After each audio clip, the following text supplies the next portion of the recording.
Please give mode to make sure everything's set on up. There is a new patch out. I noticed the biggest thing that was changed was the fact that deer were nerfed, and that was the herding capability of deer.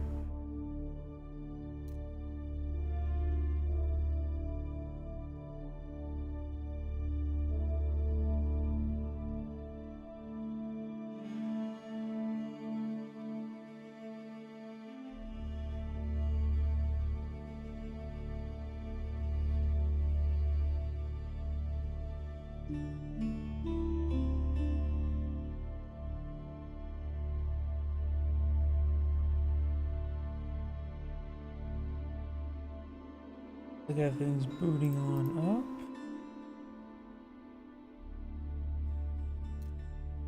Time to activate the live chat windows.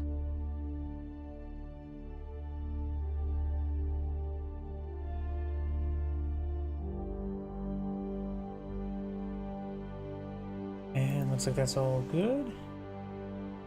Looks like everything's good to go there. Give me a moment to check my other computer, make sure the live stream appears to be good over there.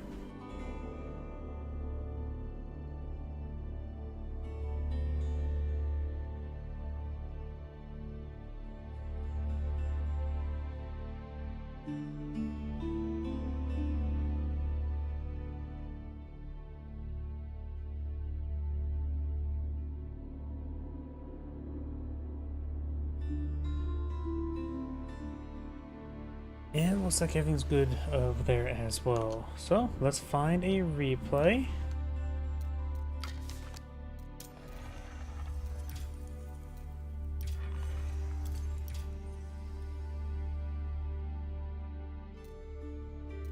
For the custom maps, of course, because usually I click on one and it's like, oh, need to download the map, and then it's like, oh, can't download the map, or more like just get stuck there. Here we go. Let's do this one.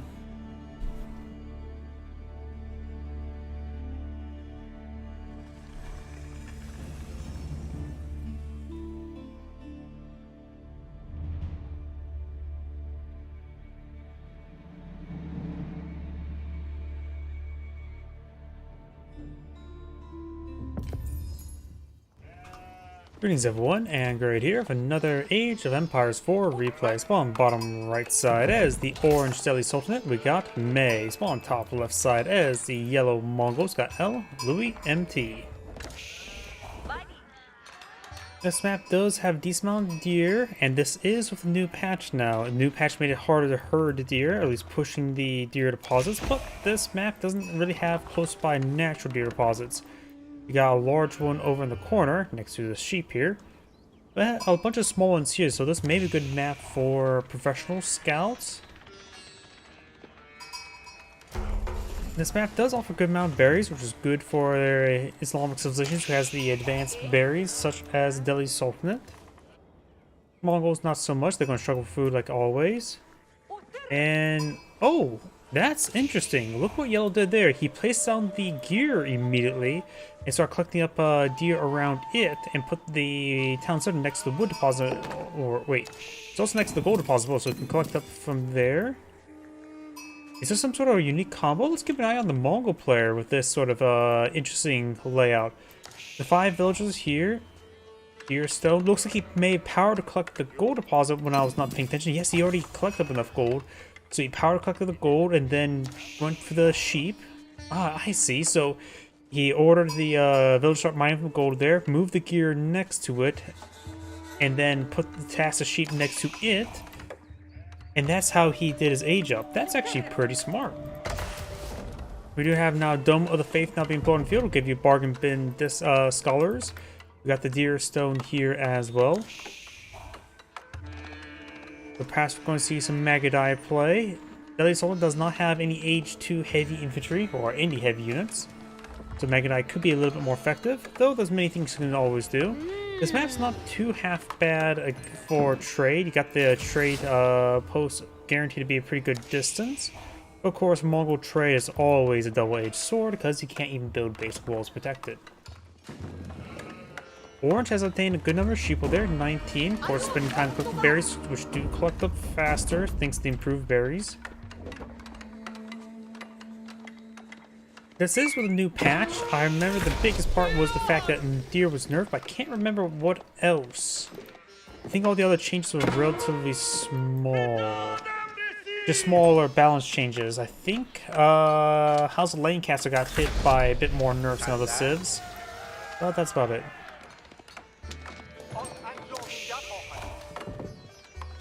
No, it was also the Malians as well, with the monks Javelier now having, rather Musavati moon speed has the intermediary Yeoman moon speed, if I remember correctly. Scholar trying to heal up these villagers. The H3 con does 3 damage every 2 seconds, so not great.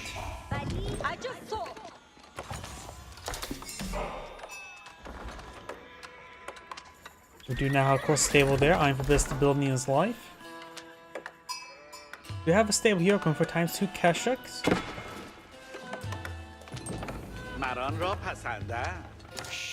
Slowly whittling down this villager.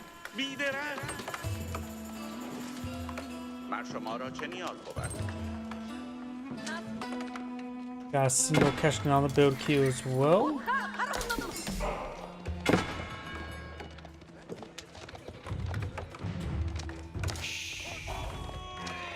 And orange actually bringing back more sheep. I wonder if yellow somewhat failed cooking sheep. I don't see too many sheep over here. Oh, I see a lot of villagers. So orange may have been a bit more successful claiming sheep. Keshiks get a double charge attack there. Just need to get the moon speed arrow. There we go. Allow the Keshiks to keep up with the horsemen, if not even greater. But of course, 5 seconds do not last very long at all.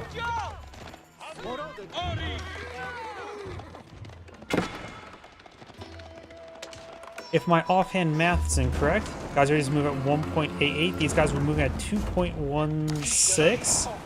Let's just round it out to a nice even 3 movement speed across 5 seconds. Means he got able to close distance by 1 tile. Or a little bit, yeah, let's just go with 1 tile. It's rough rounding. Not great.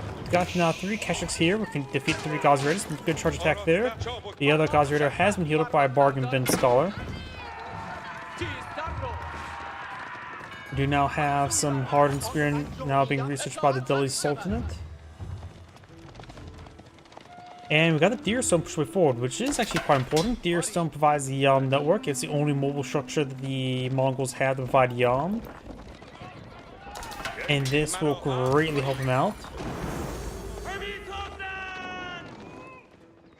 This, I think, will push up his heavy cavalry will now move ever so slightly slower than the Gazi Raider. Equal speed, not perfect, but good. And spearmen, a good contingent spearmen from both sides would probably be a good idea. But we do have now around a Khans, Hunters, and Magadais now in the field. Spearman's push way forward, try and torch down the Deer Stone now.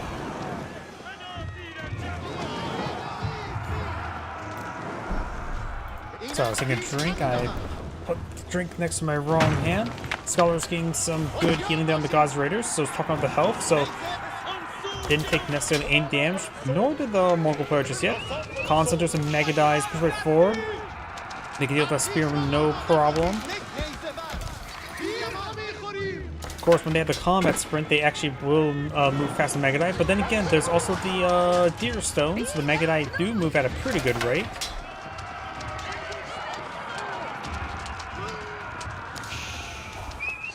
Good amount of damage coming out there. Needs to fall back. Does take a couple hits there. 1 Magadai does go down. Significant loss of DPS there, but does finish off some of the Gazi Raiders. We don't have any plus damage or armor just yet. Looks like Orange has not gotten time to build out a blacksmith. Paul should get one going. Get +1 range armor as soon as can.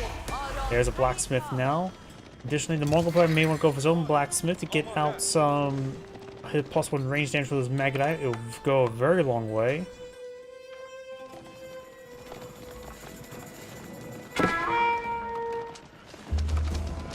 But right now, all the various mounted archers he has on the field are just meant to escort the Keshiks from spearmen.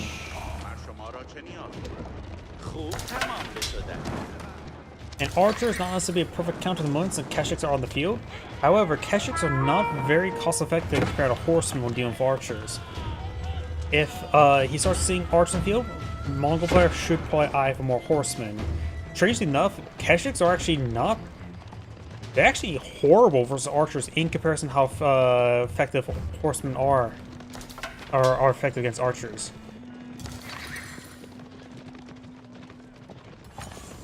Keshiks are the DPS of the heavy cavalry, but they also... I was doing a bit of math one day with them, and I always get a little bit disappointed in Keshiks. They don't really... Mongols go for them because they have no other real choice for heavy infantry, but they're not super great for Mongols. I sort of think Keshiks need a rework. Rather than focus on DPS of a heavy cavalry unit, they actually fit better for the Mongol composition if they were actually more of a beefy one, where they do less damage but have perhaps similar durability as a regular knight.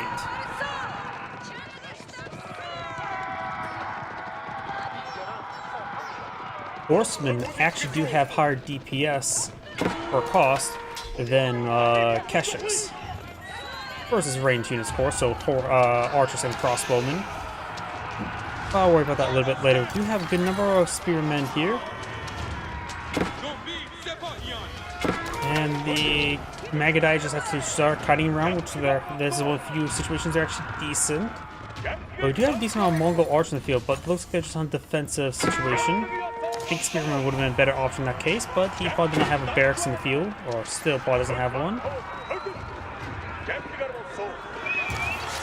Hope those Keshiks do manage to get themselves spear braced.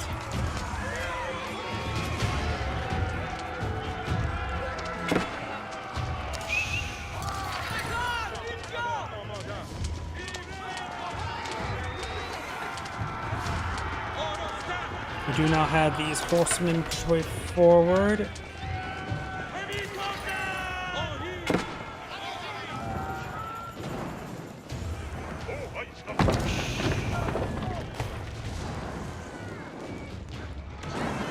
Here, someone's probably set up ablaze. And the Deerstone's now set ablaze, so its lifespan is very limited. Archers pushing or villagers trying to push forward and get it repaired up is not likely.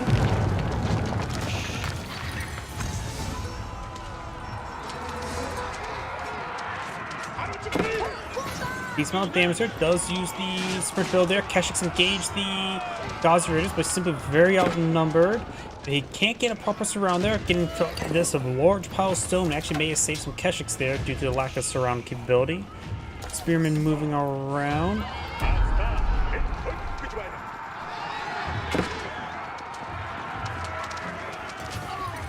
Some of the Khan's hunters getting picked off there. It will make his distance. Archers firing away. We do have +1 range armor research. We do have +1 range damage and melee armor research. What if melee damage or melee armor was a misclick? Then again, he's not going against any range units, so not sure. With Keshiks, it may be better go for melee damage than melee armor. I haven't done the math on too much, honestly. Yellow may have done the math of going for melee armor would be beneficial. Let's see, +2 for 70, so 14 damage per strike for his Keshiks, or against his Keshiks. Which, of course, with 4 melee armor, so reduce down to 10. So yeah, it looks like +1 melee armor will make him take another hit from the Ghazi Raiders. Because after all, 10 damage is pretty easy to calculate. It was 11, and then you see there's 5 health left over from 10 damage divisibility. So yeah, I think the melee armor is actually useful. With extremely offhand math. +1 melee damage down the way for the Delhi Sultanate player.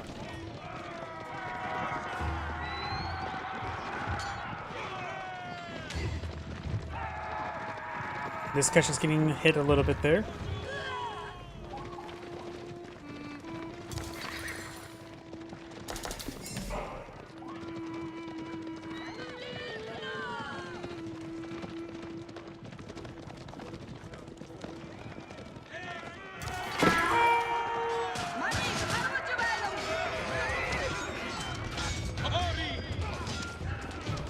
Magadai and Khan is actually in the front line. Kashyk's a little bit falling behind. The Khan, of course, can use a speed arrow, but not going to be super useful. This is too great. Charges in right there. Some of the Magadai do go down. The Khan stays up, however.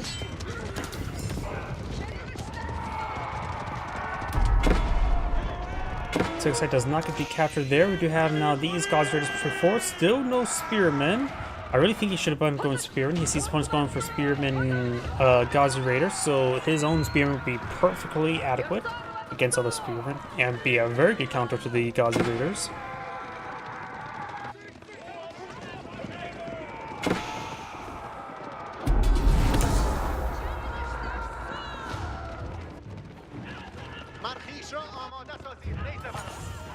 House of Learning being full in the field, which gave him a set of 6 technologies through research. Of course, the Deadly Summon doesn't really have access to timing attacks. After all, by the time they get something, a time attack to full in the field, they must have really aged up quite highly. In the veteran research actually fully completed. Mongol player has almost enough gold to age up, and needs a lot more food. Probably go with a Stepper out, though Curdle Tie is always nice as well.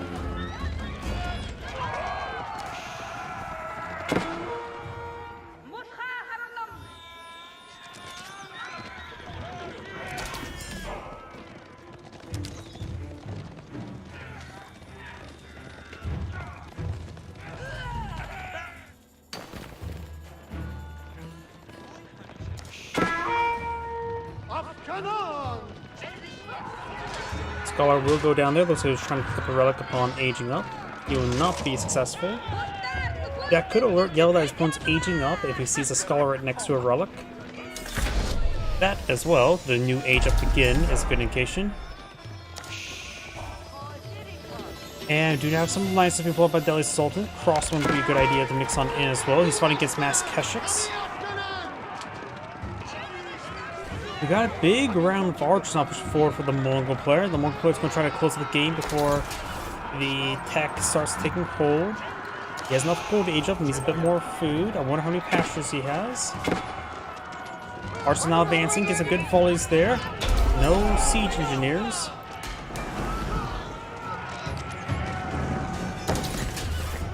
The Lancer now pulled the field.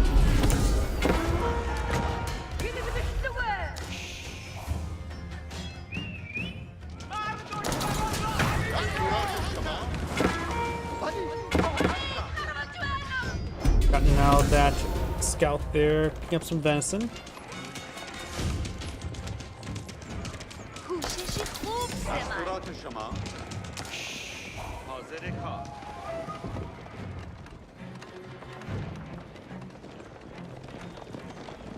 Let's see, any pastures just yet? We do have 3 pastures on the field, but no longer over supported. The Curdle Tie is being established, so you probably need eye traders relatively eventually. Of course, you don't have to go to the Silver Tree to get out good traders for the Mongols. Just a little bit cheaper.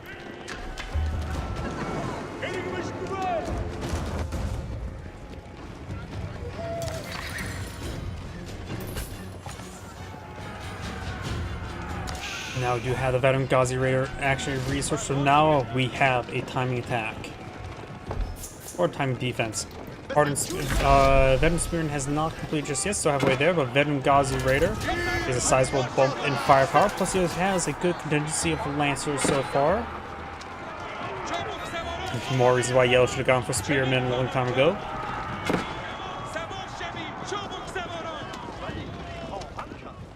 Curdle Tie needs to establish himself in this region. He needs that bonus damage in order to equalize the effects. There's the charge attack there. There's Curdle Tie. There's Defense Arrow getting plus 2 defense armor for 5 seconds. It has already subsided there. Veteran Keshik research just got completed. But still got a good number of Spearmans. But still just hardened Spearmen. Archers fires a volley that won the Spearmen.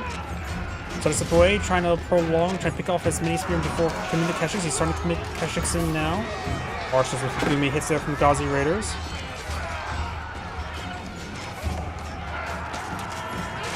Keshiks now back on in. Got a big, massive brawl here. The boosted Veteran Keshiks are able to get some great damage done. Looks like Orange is falling back.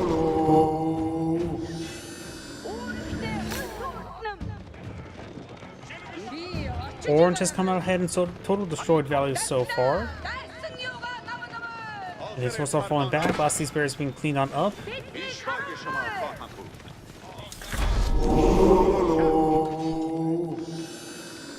Pulls back, be nice and safe, and cannot finish him off.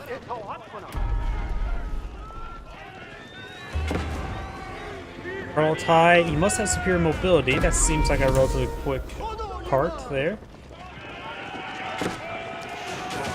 Trying to stop the Kurultai from being deployed in the field, which is very important.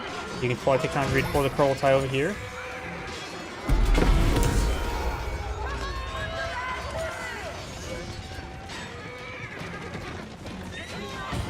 Kurultai gets established. Where's Biovo? That is a tower. Looks like going for prepping some Yelm networks, looks like. He has a series of towers already deployed in the field. He has superior mobility.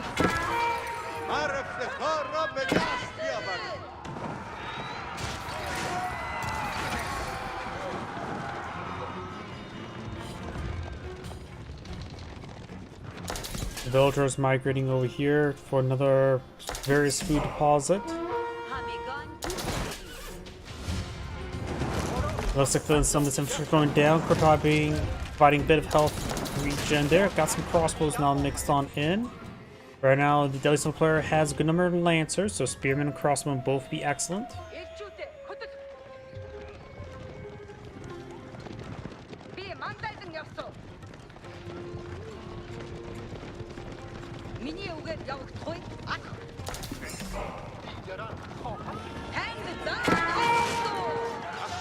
Keshik's push right forward, getting some damage on in. Oh, here we do now have the Lancer here. Keshik's push way forward.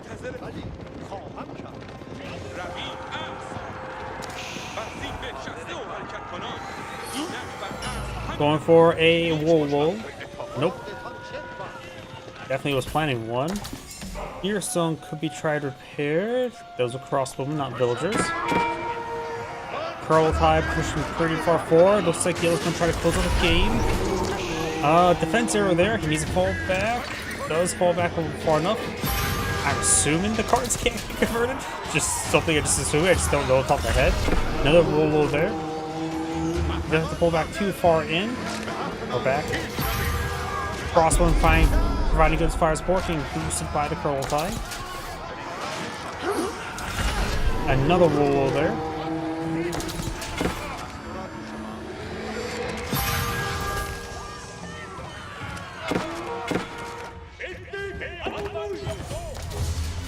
Keshik engaging.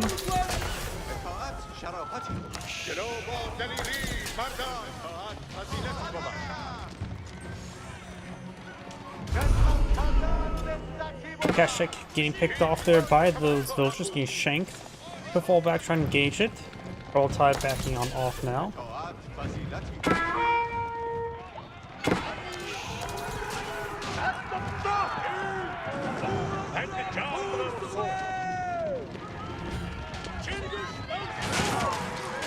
Kurultai being established. Do now the Step Lancer upgrade as well.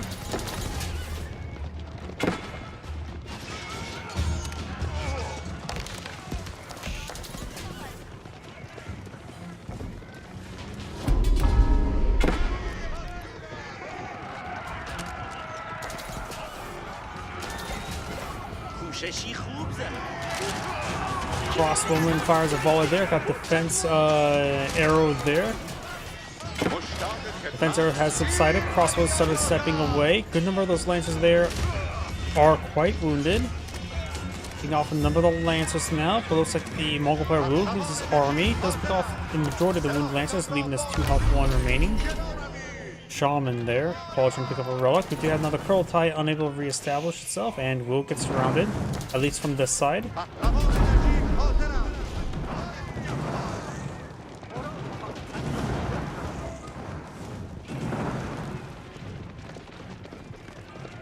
Looks like Kurultai will manage to escape on now there.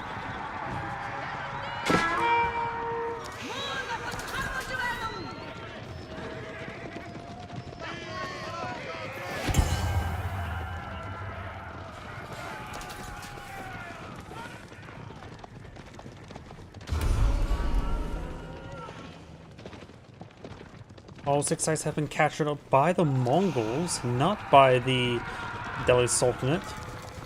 The Mongol player also have 2,000 gold in store, so he has enough gold to age up and then some. He needs a lot more food. Cash is being cleaned on up over there. We do have a good number of pastures. We do have, let's see now, 13 approximately. 13 pastures with 2 levels of food economic tech. All can support 2.5 villagers each, so that's roughly, let's just round it to 30. He can support 30 villagers. Right now he has 39 villagers on food, but that may not all be on pastures. I think it is. So he's probably going to get out more pastures, which he is. But some are still just are actually in an incomplete state. Got some more archer ranges now.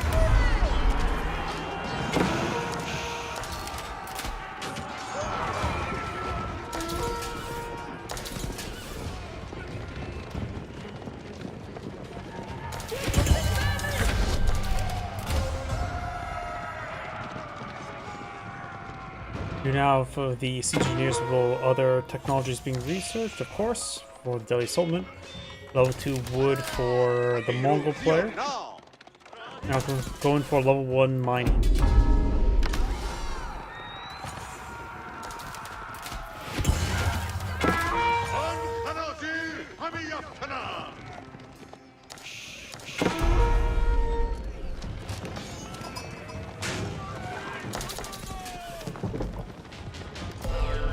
Another prayer tent. He's gonna go for the monistic shrines. So it gets more berry, or not berry, sheep production.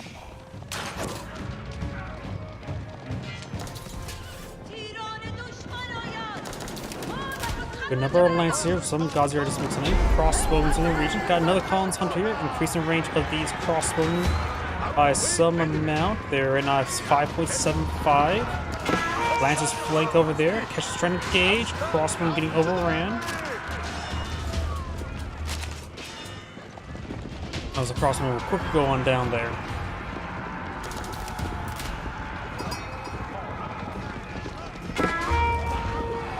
That villager gets impaled by the Lancers.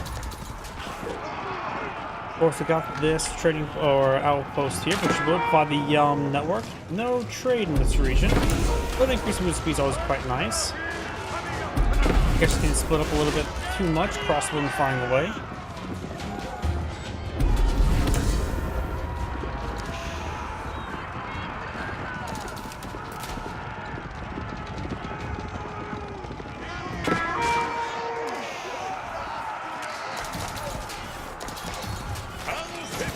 Defense arrow now deployed in the field. Crossbow are getting surrounded, at least from this side.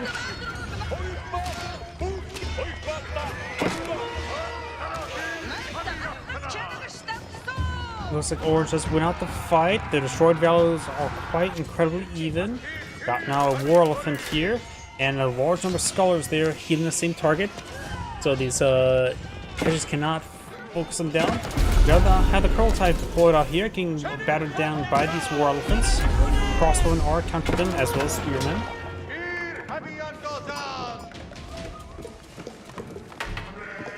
Needs more pastures. You can see the stockpile villagers there. That's way too many. Kurultai under siege as well. The Mongol player needs to fix his pasture. He needs to fix his wood income. Severely, he is in a severely bad state when it comes to sheep collection. Though there's actually more pastures being established over here, so he has a good number of them in the field. Okay, so there's a bit more that's realized. Up to 26. That should be able to, 75 villagers on wood. He doesn't need any more villagers on gold. He has enough to age up, and with some technologies afterwards. He may be eyeing for a bit of trade afterwards, and maybe decide for this a little bit later. Kurultai has been destroyed.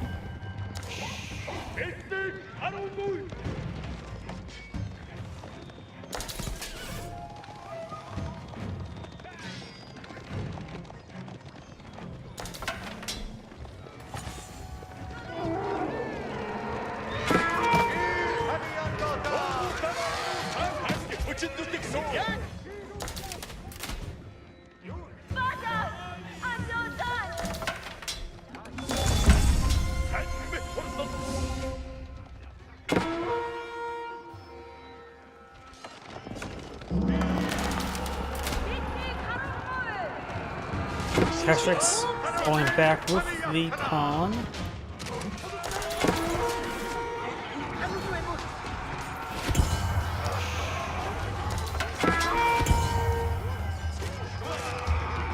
There's a handful of teams there. Got now this group of Keshiks here. May see some drive-by stabs from the War Elephant. Spearman trying to engage as well. Does not have the Hall Dolls research. The Malkout research. Wait, he has no research going. Did he not queue up research from the House of Learning? As this thing should be moving at 1.1 if he had the Film the Faith. Oh! Looks like he is. Does not get the conversion there, but look at this. Deadly Summit player is not actually getting this research going. I don't know what happened here, but his research here is completely idle. Is this a bug or is this a mistake by the player? I'm not sure. This is with the new patch.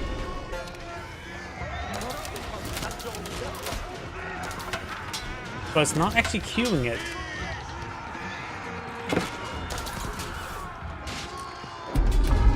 With nothing, Garrison should still be able to get some sort of trickle, because that's 3 minutes. It's not counting down. I don't know what's going on, if that's a player mistake or a bug. Because to me, I don't see it in the research bar. And that is a pretty sizable mistake there. You just queue those all up and go. Kurultai may be being repaired. Yep, it's getting repaired up now. We're going to see a chain of outposts in order to increase mobility. Archer's now firing away. Got a Wolo there. I hear a bunch of spear braces. Oh no. Oh! How many spearmen did he just convert? I don't think you can convert any. Oh, I see Keshik there as well. Let's see. One Ghazi, one Keshik, and a good number of spearmen, that's for sure. This may be 15 Mongol spearmen. Pretty sure that's all Mongol spearmen. Oof, that's a sizable conversion. Veteran Archers now are completed.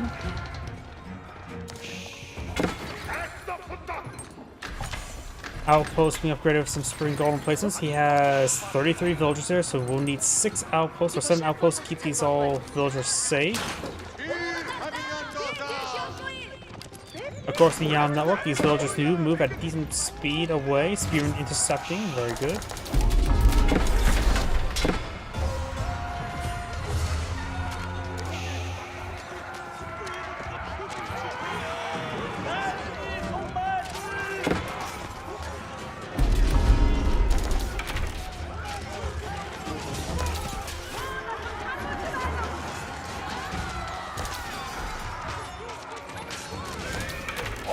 His crossbow being picked apart there.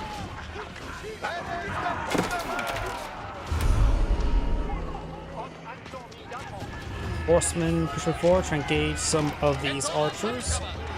And Horseman does get picked off there. Then Horseman on the way from the Mongol player. Looks like he still has one Keshik alive, but all of the Mongol spearmen have gone down.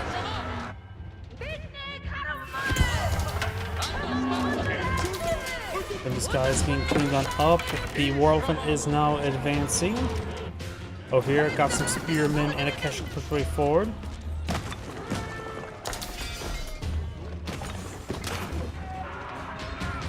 Let's see, there's Ghazi Raiders and the Keshik. Delhi Sultan the Keshik. Kurultai under siege. It has been fully repaired, so he has access to the damage bonus aura, as well as the health regen.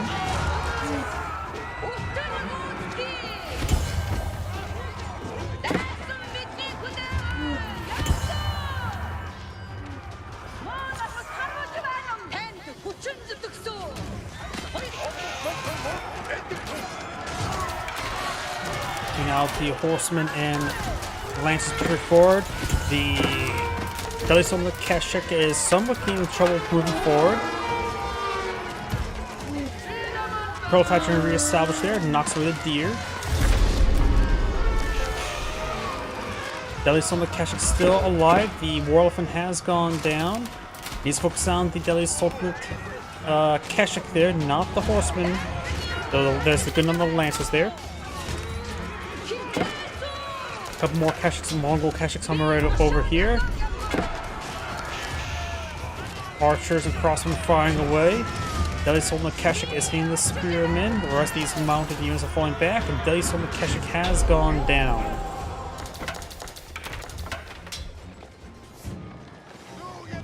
War Elephant now in the build queue for Orn. Another one. Over on the right side, you have Spearman here. Got a bit of raid. Wait, I saw plus 50. Has he got some raid bounties?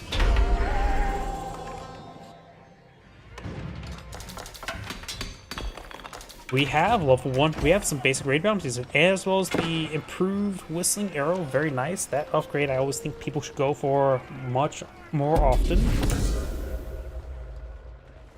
But we have now regular raid bounties. I usually think improved raid bounties are better because it allows you to convert stone to other resources. It has enough stone for as well at the exact moment as well. Granted, it was actually buffed recently, so now it doesn't require 7 structures to get torched down. Now it's like 4 structures to get torched down before you start getting profit. Much better.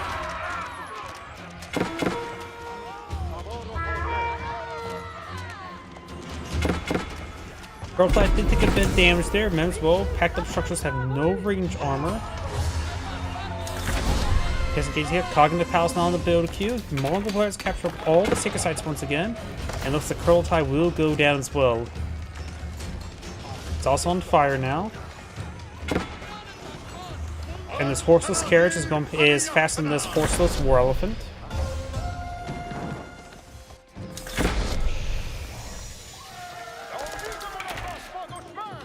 Last is gold deposit about to be seized as well. There's still this 4,000. But we do now have age 4 of the Mongol player. It does go for the very powerful Cognitive Palace. The Cognitive Palace was slightly nerfed in this patch. A number of the assets do take 5-6 longer to deploy on the field. Still very, very good. And the first round is a round of Horse Archers, which does include a Khan's Hunter to go along with them. Elite Keshik upgrade now on the way, as well as the veteran Elite Archer Incendiary Arrows and Elite Crossbowmen. Probably a good idea to not go for Megadite. There's too many regular archers in the field. So I think it'd be a good idea to go for more horsemen than Keshiks.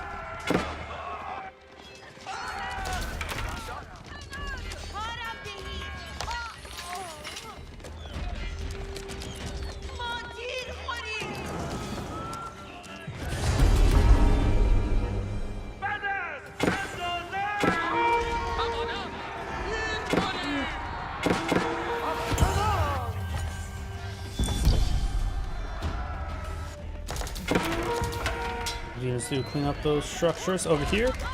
Got these forces straight forward. Finish off that one unit.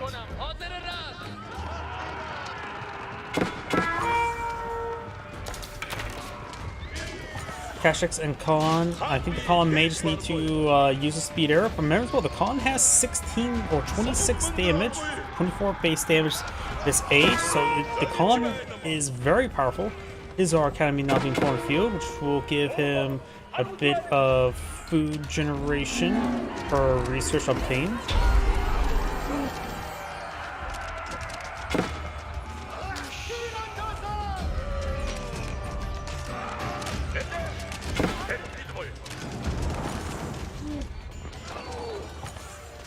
Elite Horse Archers now put on the field. They have, of course, Incendiaries. They also have Gallop activated. Oh, it looks like they finally fixed a bug where you can activate Gallop. Gallop is now active, giving them +2 range as well as a bit of extra movement speed. They do also have Boyar's Fortitude Research, or at least on the effects of Boyar's Fortitude, which is very nice. These War Elephants getting picked apart. Incendiary Elite Crossbones going to do great damage to them. Yeah, excellent part. Now the Curl Tide looks like it's no longer on fire. It may have actually been saved.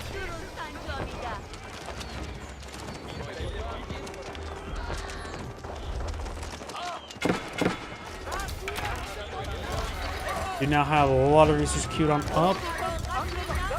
House of Learning still is in this state. Does take out that scholar there. Takes the relic carrier there, and the rest of the scholars are straight up going down. Oh! Pier has fixed the issue at the last moment. As Angerade saying, "Thank you for watching," and on to the next replay. Yep, that may have been user error this entire time. It's hard for me to tell if that was a bug introduced this patch. This is my first time casting game with this patch. But yeah, I'm thinking at that point in time it was user error. It was partially queued, I'm not sure. One of the things I can only speculate. Sure, I can just always message him, but no idea. It's like, hey, do you remember this one time, this one replay where you had this massive mistake? Or was it a bug? Which may have lost you the game.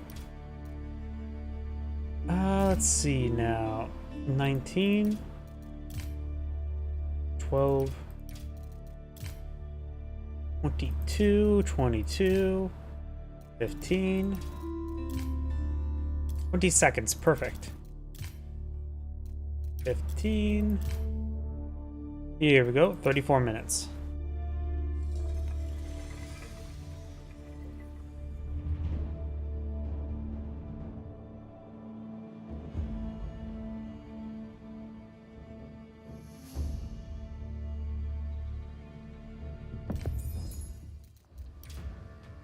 Greetings everyone, and Angerade here with another Age of Empires 4 replay. Small on bottom left side as Magenta English, we got GIF Music. Small on top right side as the Cyan House of Lancaster, we got Numidian.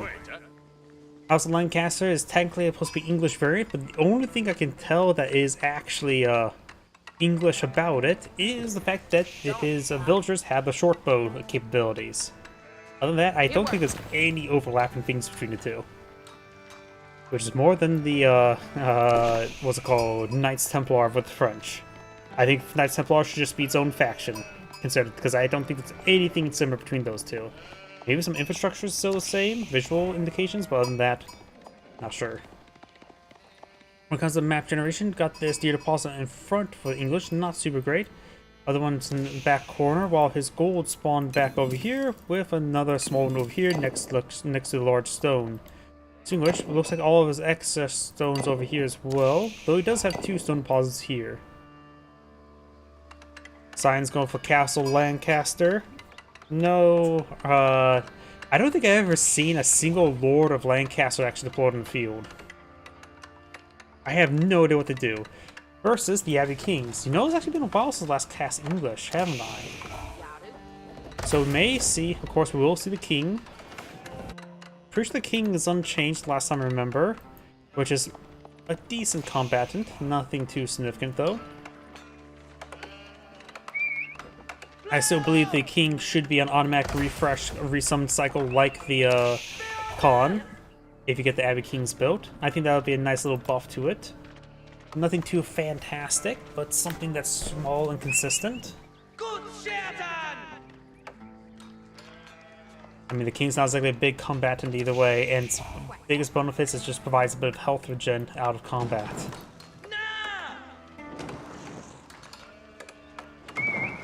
And for Cyan, I probably should mention as well, we do have both his deer deposits spawn in the same direction, along with Pumbaa here. Both gold deposits as well, with a large stone. I think this would be a great expansion direction. His other small stone of gold is way over here and very far forward. This is actually in where a place where even Magenta could expand to, potentially. And this could be a very turtly game, because both these are booms, economic boom civilization. So, let's see what happens.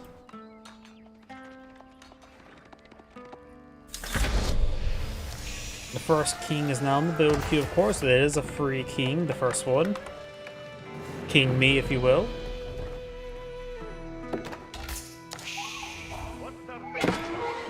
You know, it's been a very long time since I last played checkers.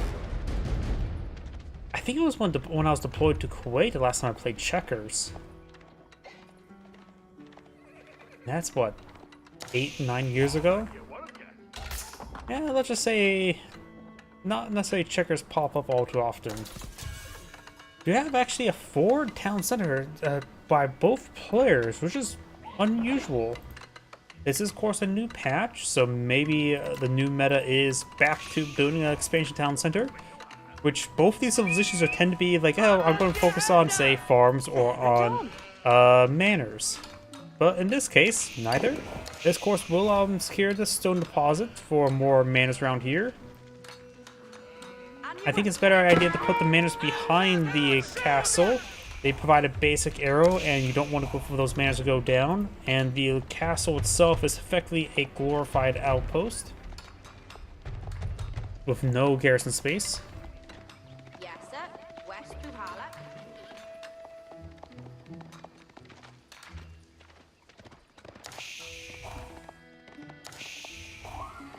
See, is the king still...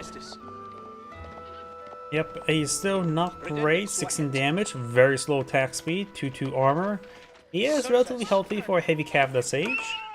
But of course, less armor means he's going to take a bit more damage from various range attacks, such as the town center. Oh, another thing that apparently I remember now the Castle Lancaster saves shares with the English is that fact that the town center gets 2 arrows rather than 1. Which is nothing too spectacular. Scout and the king falling on back. My apologies if you hear a bit of thunder outside. Good charge attack there. Doesn't get the kill though. The king's charge attack is 24 damage.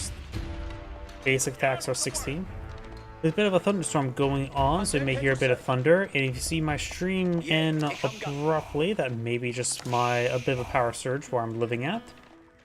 I've had times where a bit of lightning cause a brief power outage effect, like just for a sheer moment, which is long enough to lose internet access, because the router, of course, will take time to refetch everything.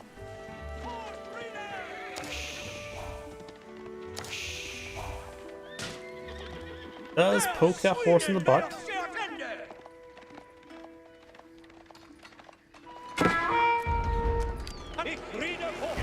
These arrows do 8 damage, so we'll do 6 damage per hit against the king. The king can always fall back to the abbey to get some excellent health regen there.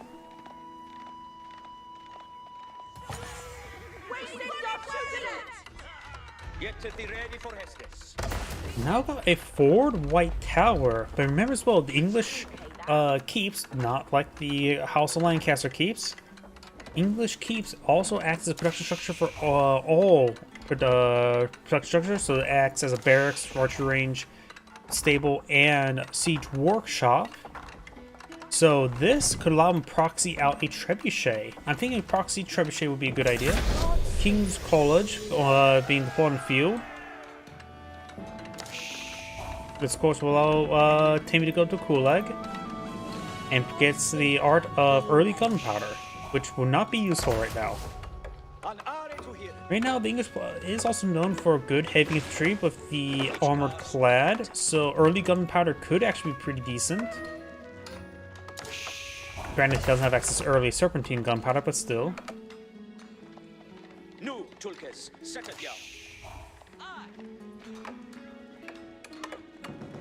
Also playing a bit of forward wood, so I think it's time to up some wood for a trebuchet. I am wanting to see the trebuchet. The White Tower does provide 75% more effectiveness in production, so it's more effective than other keeps, as well as other barracks, siege workshops, archery ranges, and stables. King's College now playing field. It gave you access to 6 unique research. 1 improves charge damage for Holblers, this cheap cavalry variant, and make them easy to produce in the field. A nice little thing to have, nothing too critical. Knights and Demon Lancers get +5 bonus damage versus heavy units. This is actually some of those nerfs in this patch. It was +6, now +5. Strange enough, I didn't see this research all too often in the games I cast. But it is one that's pretty effective. Actually makes Demon Lancers a bit more worth it their weight. Larger trebuchets give them +2 range, +15 health, so it gives some variation of the Hui Hui Pows. Burgundian Imports gives you access to early hand cannoneers, as well as reduce their cost by 25%, so you effectively get Streltsy as well as early hand cannoneers. Granted, they don't have the in place, but the in place is more of a icing on the cake when it comes to Streltsy. Let's see, and bonus damage by 20%, which is always quite nice. Extra bonus damage means they are do a bit more better in their jobs. And most importantly, he can always research Ship of the Crowns, make his ships better. This manor has been set ablaze. Like I said, I think it's better to put the manors behind the castle in order to let the castle take more shots there. But the proxy trebuchets are being quite effective, but now the White Tower's on fire. The nice thing about the White Tower, since it is a landmark, it only requires wood for repairs.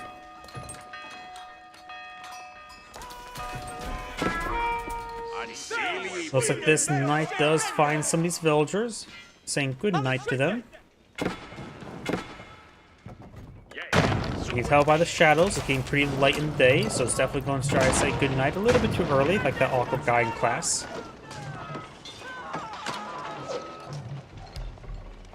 Short bows get pretty good volume. The king almost one-shotted him, and the townsman does finish him off there.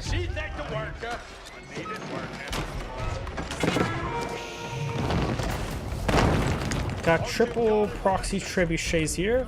These two trebuchets will have trouble counter barrage. This is not Age of Empires 2.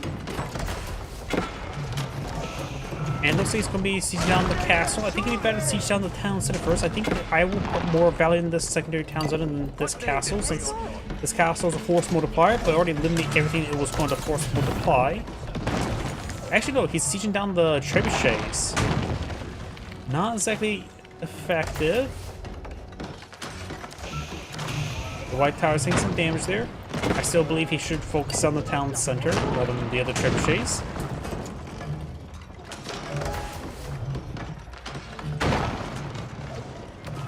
Got a lumber mill there. One more lumber mill, but I don't think it really needs it. I think the extra lumber mill should be built right there.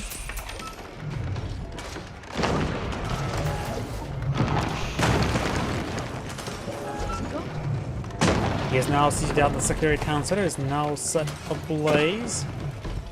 Like this village is coming over to repair it, but I think it will go down quite easily. Yep.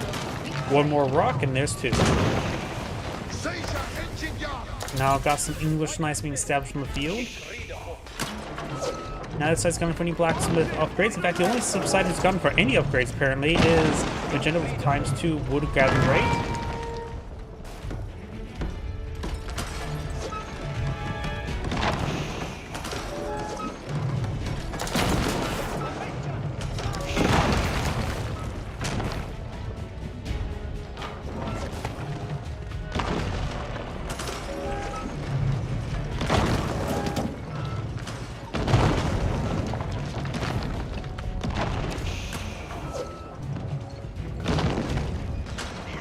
Villagers pushing forward, should get some better repairs on the keep or castle.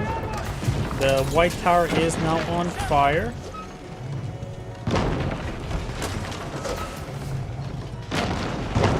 White Tower goes down. Now the trebuchets will probably be quickly picked off by these knights. The Lancaster Castle will stay up. Earn 0 manners on the field. What bad manners.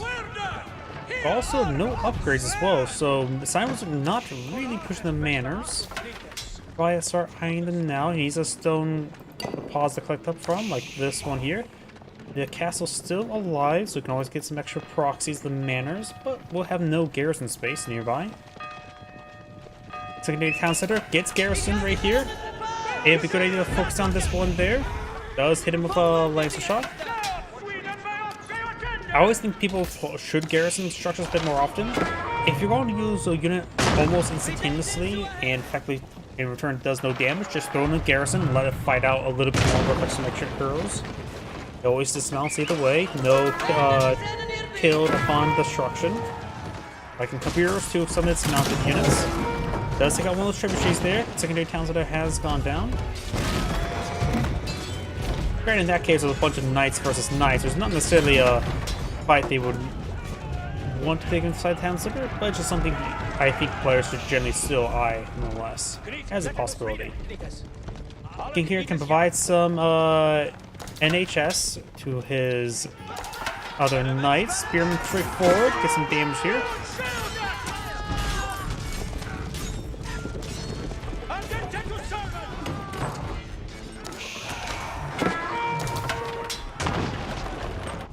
nice. The king is providing some good health care to his knights, but like with any other quote-unquote free health care system, doesn't necessarily work all too fast. Spearman push way forward. Got a good garrison inside the town center. He has not gotten plus damage, so no extra defense arrows. Though his opponent has not gotten any armor upgrades, so to cancel out. The king has been killed. The king is dead. Will there be a long live the king? Good number of villagers getting hit now. Spearmen now engaging. These are veteran spearmen.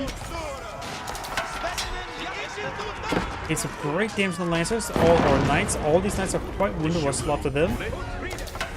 Got 8 versus 7 villagers killed, so they got 7 villager kill counts as well. The Abbey Kings is not being redeployed, so no long live the king. Got the troops sieging down the capital.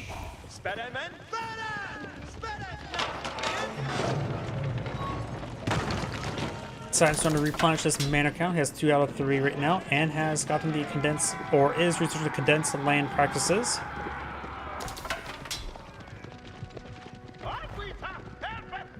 Oh yeah, I had a weird technology cost because the King's College, with also access to all the unique research, does also make all research costs 50% less as a nice little extra bonus.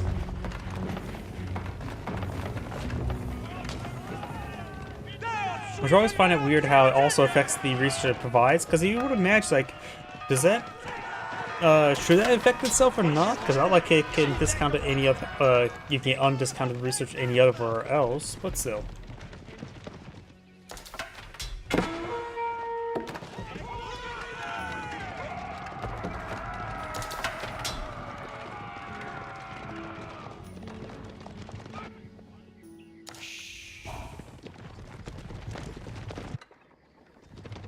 Keep that good fettle, Knitas.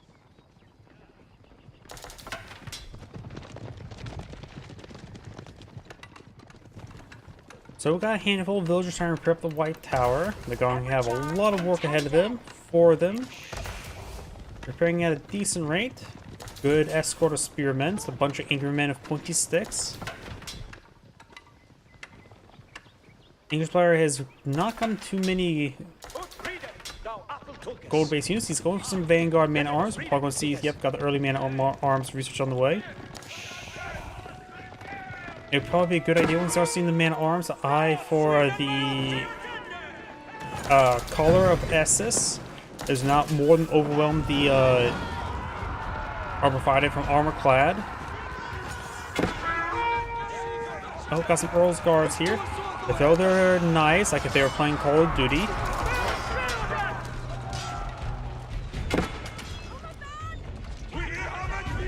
Villagers also fire away. Spear Corps sounds like good villager killers. No textiles have been researched, however. So the villagers are going down.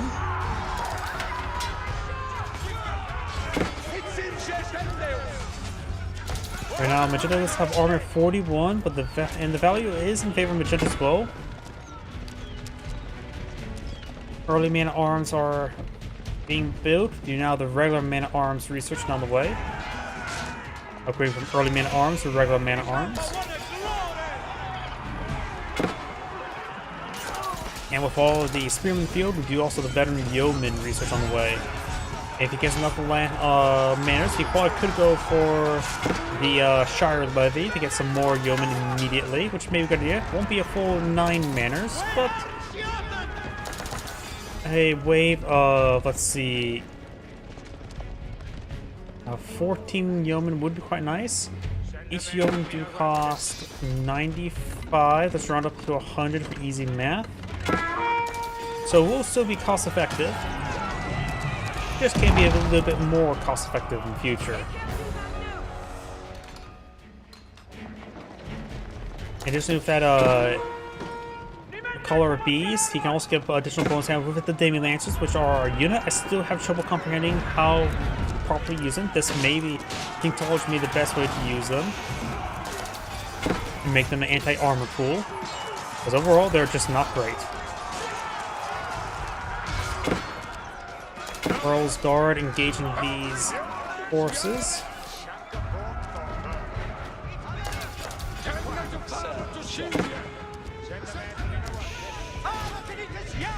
Nice against some of these villagers. Very nice. Let us readers, Knitas!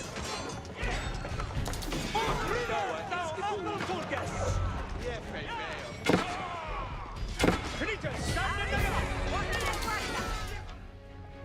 Like Heston!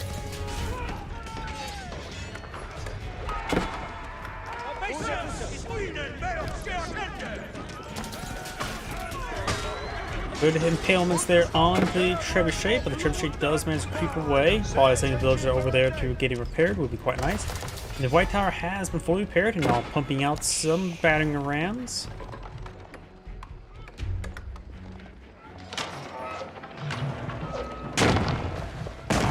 White Tower now getting smashed by those trebuchets. I wonder, has he got the +2 range?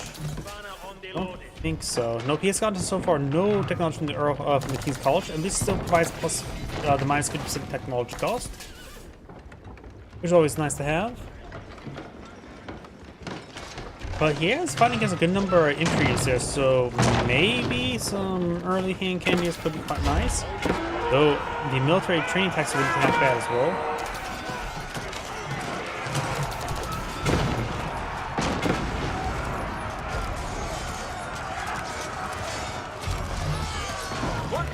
No armor-clad research by the man-at-arms just yet.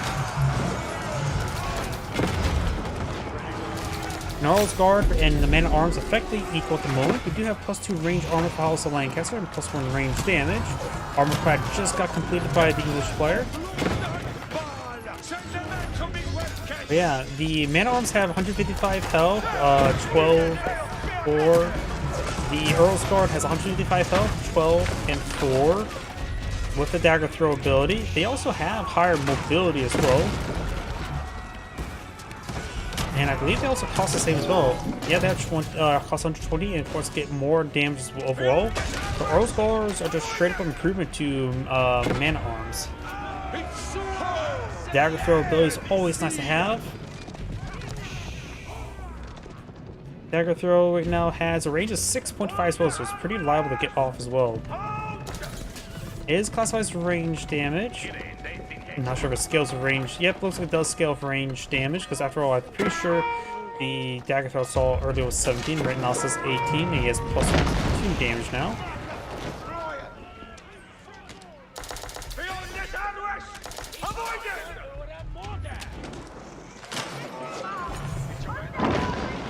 And those other outlying structures are getting cleaned on up. Nice pursuing these villagers.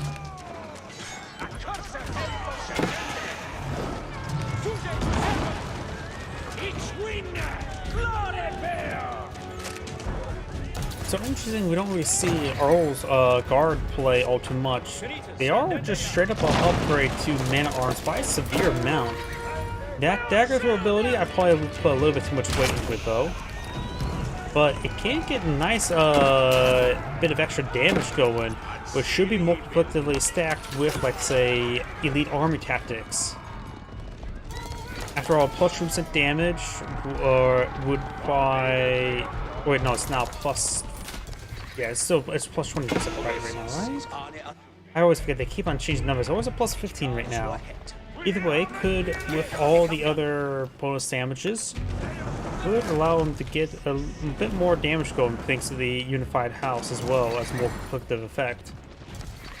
So let's just assume it's going to be a +5 damage possible total as opposed to man-at-arms, which is quite significant. They do also have higher base movement speed as well, which is actually something that's hard to calculate, but very good. It means it keeps pace with spearmen and, of course, crossbowmen. Yeomen already move even faster, but still, that little extra movement does go a long way. At least make them go a longer way. We do now have the Mustinova Levery 2 Demi-Lancers, so you will get 9 additional Demi-Lancers, along with 2, so 11 Demi-Lancers being put on the field. The weakest of all the heavy cavalry in the game.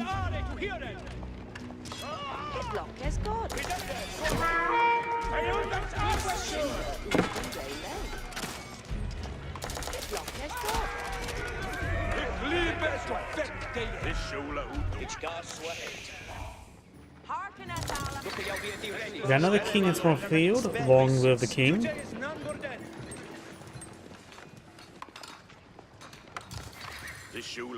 I actually do believe Earl's Guard does need a slight nerf. I think a slight cost increase, probably just 5 extra resources, probably a good baseline to start out with. I think, because it's just straight up an upgrade to regular man at arms.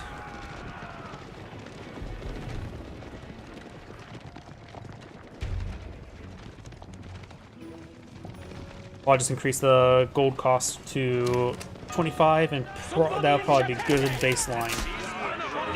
Then again, it's something to get that bonus damage, you have to get more keeps in the field, but you can get rewarded by that.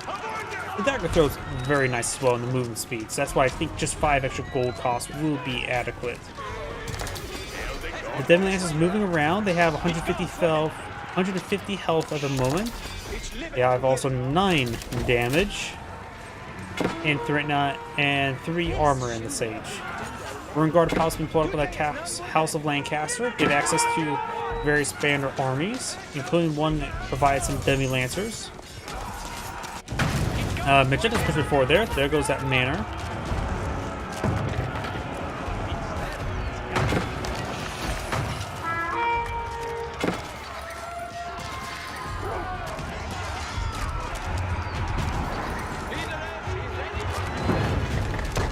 Oh yeah, if I remember correctly as well, Yeoman got a slight nerf the elite upgrade, which is like 1 less damage.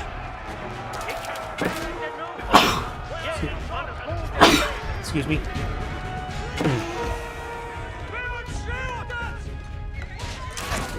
Which does get impaled there.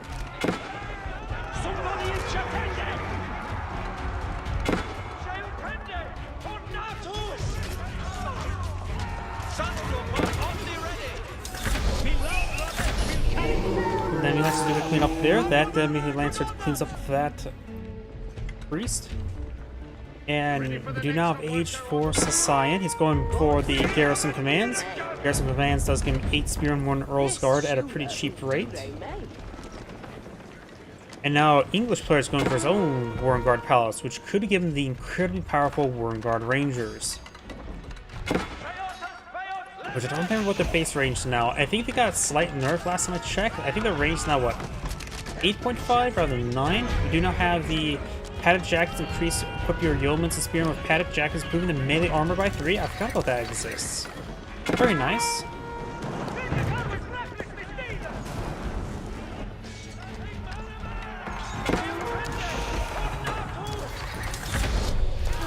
And now the English player has aged up as well. We see a good number of Spearmen there, which will create, give more emphasis onto the, Warren Rangers. Going for elite men arms, not a big surprise. Even if the potential bonus emphasis is heavy, it should be a good idea to go for them. Be a nice durable front line. Well, in that case, that much bonus damage, probably Spearmen would be just adequate after all. Similar aspect of the Roman Empire's man arm line, where they get +4 and +2 damage. So effectively, they are going to be Spearmen and man arms that offer similar resiliency. Got down about elite crossbow with the English as well. And nothing being pulled out by the Warren Palace. I want to see the Warren Rangers. Don't need Warren footmen, not fighting against the cavalry. Warren Raiders was a pretty good fast production option. But too many spearmen, I would say, and also got the crossbow as well.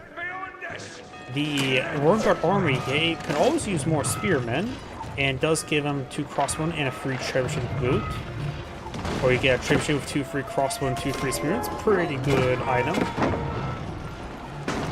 We're currently going for nothing. Another garrison command now being deployed in the field.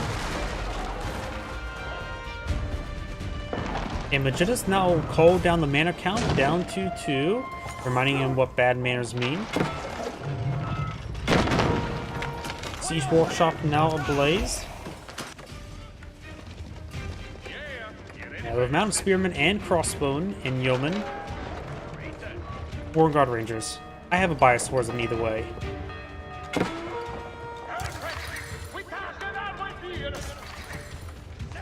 Villagers being picked apart by the horsemen. Some of these villagers get hit by these spearmen as well. He does have the Billman upgrade. Which is pushing forward with some man at arms.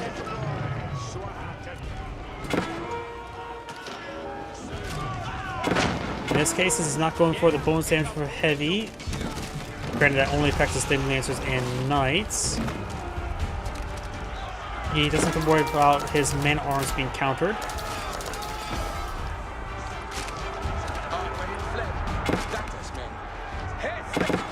Magenta, or Sign, has more of these forces here, so these villagers getting poked to death as well.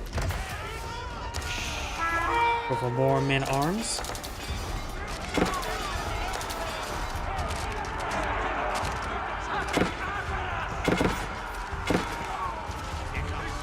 Most of the towns of the spell has been detasked. Of course, we do have the Abbey of the Kings here, which does provide excellent health for Gen out of combat.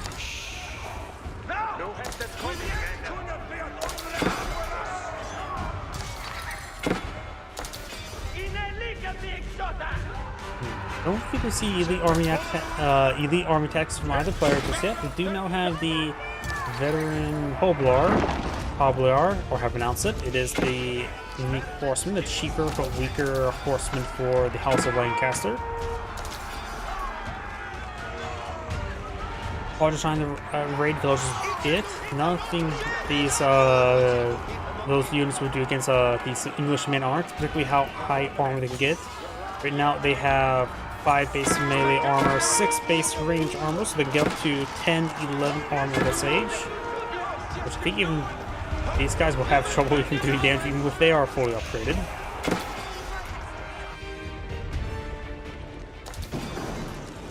Magenda's not pushing forward. Or unfortunately on the King's pull leg.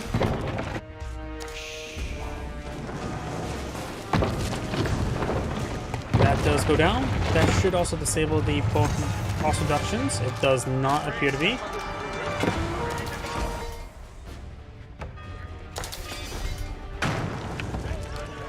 Capital now being set ablaze as well. That'll be 2 landmarks down, 2 more to go. Horsemen being picked on off there. Capital has been destroyed. Just need to pick up the House of Lancaster and the Roaring Guard Palace, which is way back there. Swinging up his forces. Magenta's got a base race situation. Those are trying to clear up the capital. This is the last 2 landmarks there. Science able to get onto these landmarks, mass repair up the Roaring Guard Palace.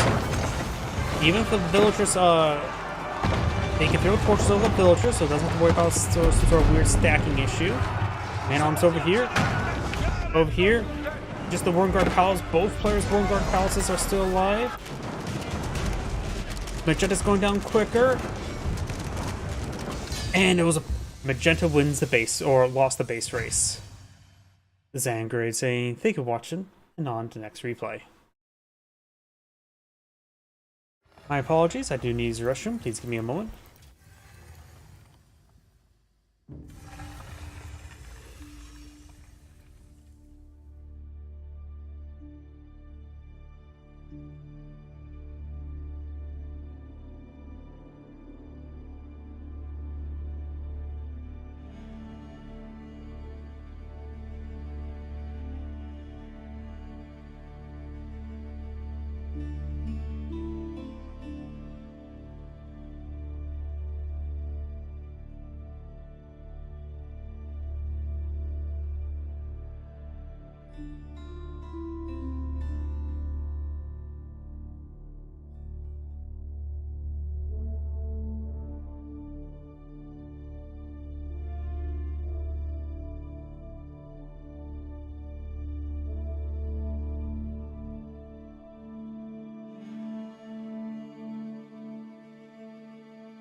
My apologies, I am back.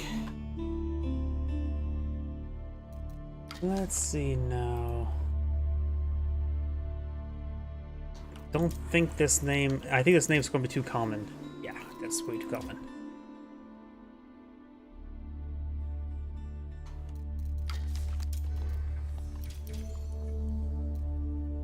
That name's probably a little too common. I'm guessing this one.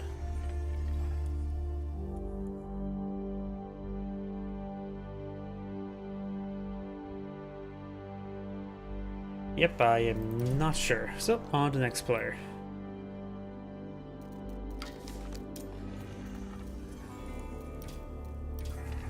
Well, we just did one with this player, but let's... Oh, hidden.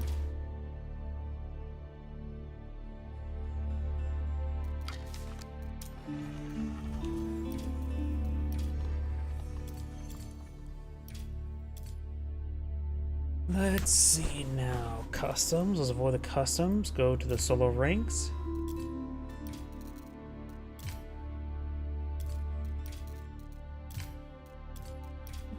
Well, looks like I already went through that one.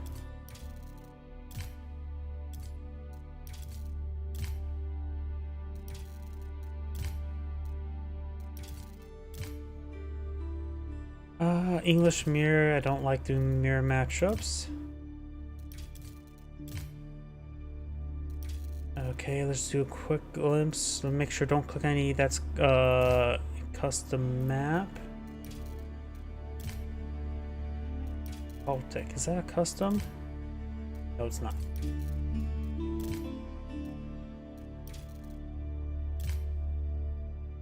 Could do this one. Dry Arabia custom.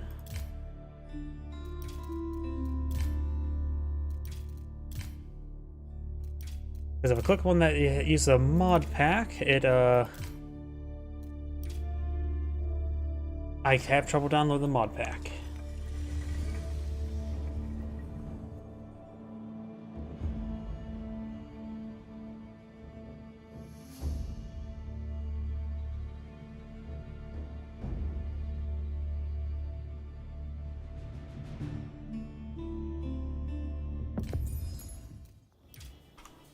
Greetings everyone, and Grade here with another Age of Empires 4 replay. Spawn on the right side is the red roof, so we got Myriad, or MTE Myriad.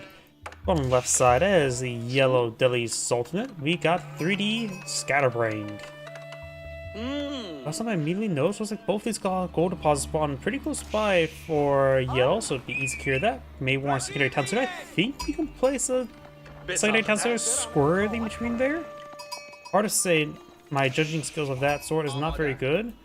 2 wood deposits over here for good natural cover, but the last one pretty far out here. 2 deer deposits relatively close by here as well, should be simple enough to secure. And with a decent amount of stone back here, so maybe the village fortress upgrade could be very useful. 3rd gold deposits up here as well. Looks like all of yellow's gold spawned in this direction as well, so looks like a pretty good map generation for yellow. Red, let's see. Stone pretty close by each other with gold those spread apart. Both these deer deposits are pretty close by each other. I think the reason why I probably go for professional scouts is not uncommon. Golden Faith now being deployed in the field, as well as the Golden Gate.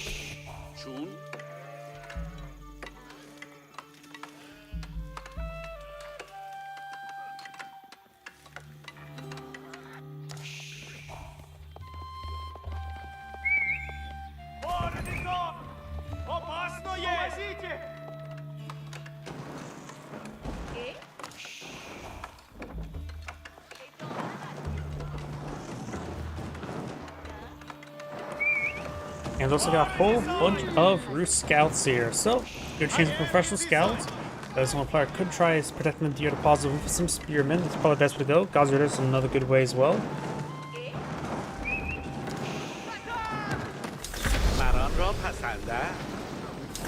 Actually set a blaze to that mining camp, and those managed to fully destroy it. He did not take time to repair it. How annoying. Professional scouts on the way for red. Huh. Did they change the cost of professional scout? I thought it was like 100 400. Must be mistaken.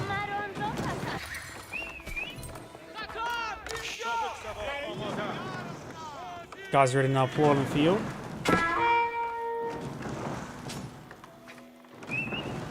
Special scouts on the way for yellow, but will take a bit of time repairing up this house as well. Red scout pursuing yellow scout.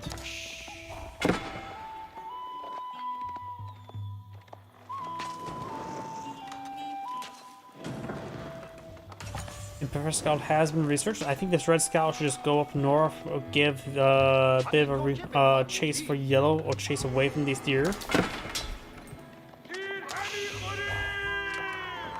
Red's also going for a condensed spearman to protect his deer. And of course, got the golden gate here. One charge to now 2 charges available. I'll start selling some food for a bit of gold.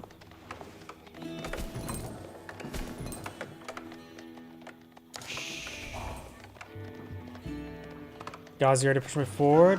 Roost spearmen are about to get hardened. Now they are hardened. Hardened killers. Scout. Scout's doing a good job. Chaining some more. Going for more spearmen. Got some archers now pulling the field. A couple of roost knights as well as horsemen wouldn't be half bad. Bit of damage there. Trying to focus on this one here. Archer just in general aim move forward. Getting bitten by the wolf a little bit too much. Now got a full roost knight there. Going straight for the archer to protect this spearman. Does get picked off there. Focus on the wrong spearman. So this wounded spearman will get full damage done. Another archer there. So it looks like red will secure the deer.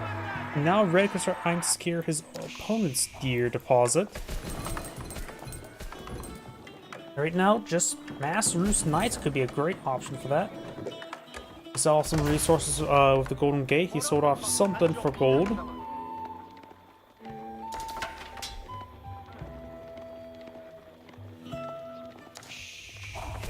Do now the Warden Fortress being established there, so he has the improved wood drop off, the wood preservation effect, or the more precise name, the Wooden Fortress Influence. I think the wood preservation is actually the name of the technology, isn't it? Lumber preservation, yep.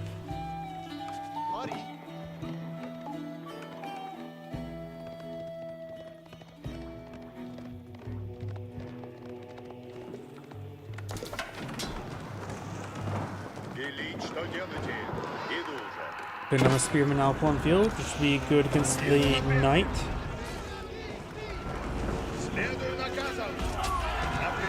No spear brace there. His spear, the roost spearman gets some free damage there. Hardened spear now complete for the Delhi Sultan player. Scholar gets good healing there. Archer does go down.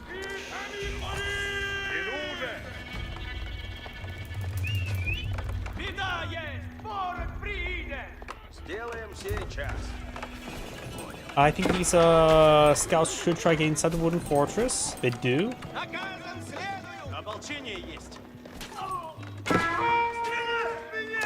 Spearman getting bopped right there. Knight charges on in, getting some good damage. More reinforcing the spearmen. Great hits there by red. And some of the yellow's horsemen are starting to go on down.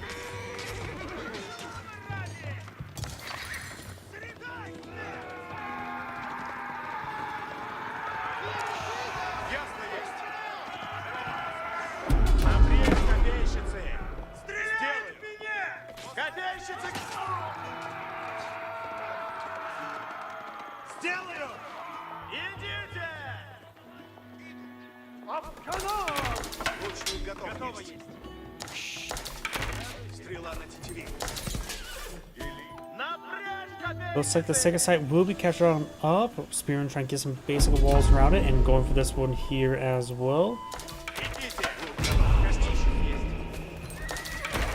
Stable now being built.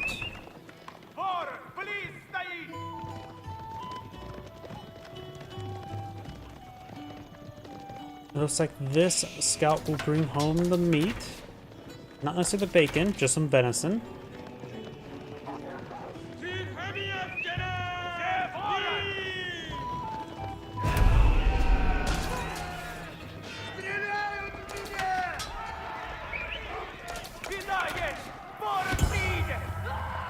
Sacred Site does not get decapitated. Let's just try and hit the Scholar.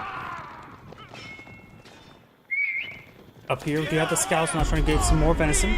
Yellow has his Professional Scout finally finished, so we can grab some venison, bring them back on home. And Red Scouts, at this current rate, will be killed off there. Joe's drops the venison there. Those two Scouts are pretty wounded.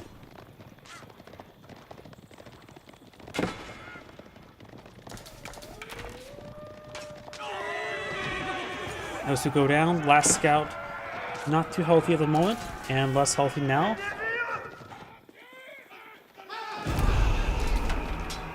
Spearmen trying to protect the Sacred Site there. Roost Knight in the region. Many Roost Archers in the region. Roost Knight will go down. Or maybe not.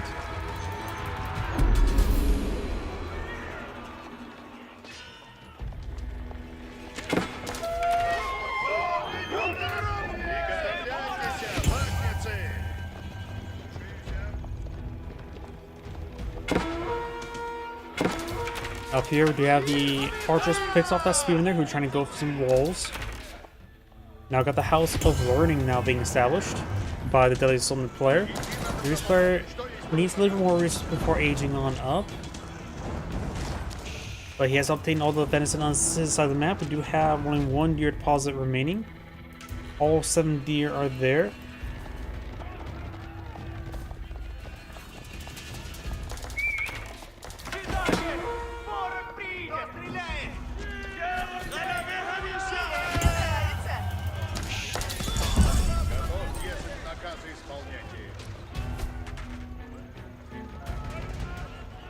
Geyser is falling on back. Got these Archers and Spearmen push away forward. And, ooh, good number of villagers there. Looks like only one went down. So, red may have gotten unlucky there, or yellow got pretty lucky. Villagers cannot be going back to that gold mine. And do now have the House of Learning almost complete. Plotting Ministry striking out some Lancers and or Crossbowmen. Since any sort of any other unit will take a bit of time get their technology up and going.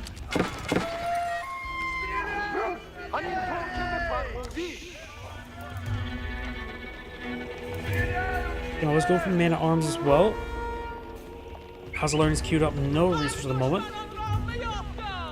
Last game in Castle Deadly Sultanate, the research may have got a bit bugged. That could have been just user error though, so I'm a bit curious if it is going to be like this as well.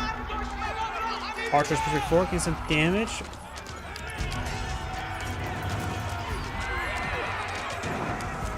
Spearmen pushing forward. High Trade House almost complete.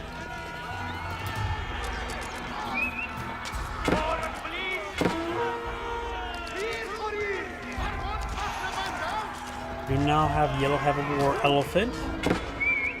And Red's backing on right over there. Villagers trying to get back down south. We got that Imam being picked on off.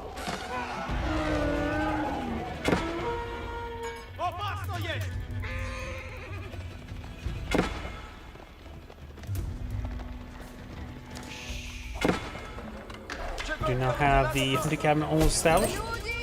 And the wolf there almost gets a kill. Almost did. 5 health remaining. No armor, so 2 more bites and that one would have been down.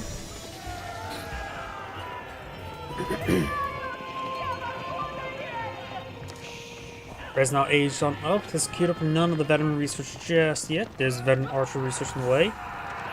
And the veteran or regular knight upgrade, which is at half cost compared to, say, veteran royal knight and veteran Keshex. Because it's just going from early to a regular upgrade.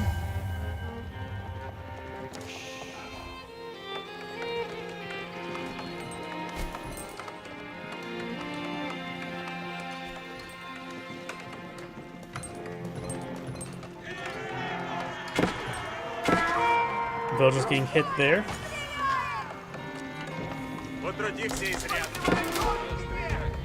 On the left side, we do have looks like the wall offense straight forward, and looks like they destroyed all those spearmen, no problem.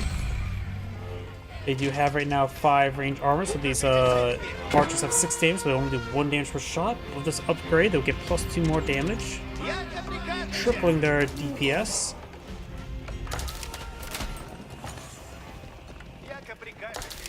Recognize between the Ghazi Raiders who do not have the veteran research going.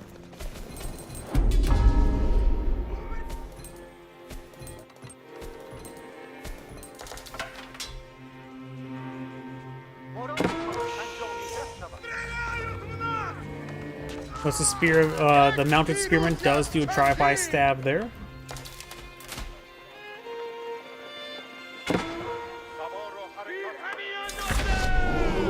Got a wall there. Warrior Priest will not getting conversions. And looks the Warrior Priest will escape on now there. This pile of venison, there's currently 5 deer remaining there for either player to pick up. Bruce player's now getting out some more crossbowmen. Spearmen push way forward. Nice spear brace there. Crossbowman getting some good damage gone in as well. Couple of Roost Knights here. No honed blades just yet. He first went for the Mount House research, so he may be eyeing for more elephant play.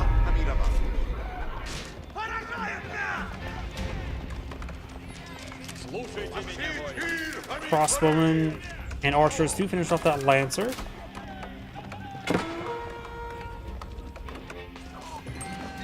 Horsemen gave some damage on those villagers.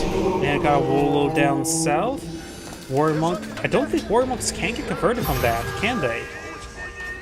Can you convert Warrior Monks? I didn't see the triangle above its head. I don't. Monks can't convert monks in this game, right? I don't know why I'm having trouble remembering that.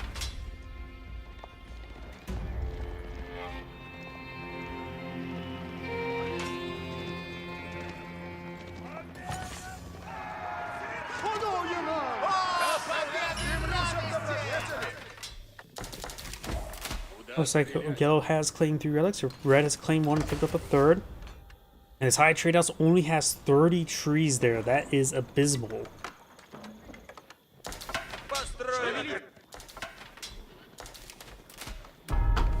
Oops.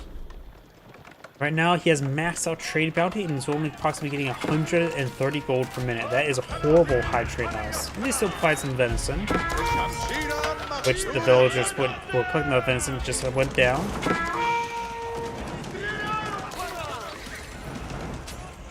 Horsemen engaging these villagers now. Guess they're coming down with something. Villager goes down there. Oh yeah, I forgot that they changed the animation of the veteran spearmen for the roost. Now they have the axe, which I absolutely hate. The models and the animations do not line up with the unit. They still carry that axe around like a spear, which is even worse than the militia's quote-unquote militia axe, which also was a spear.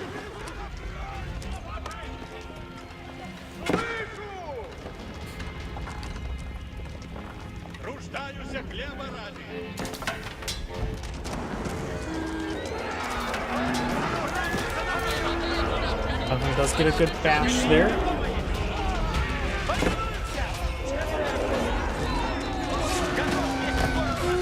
Archers and crossbowmen firing away.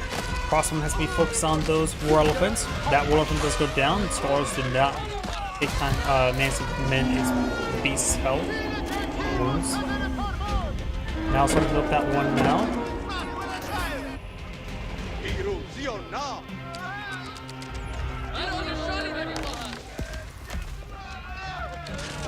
Crossbowmen, archers backing on off.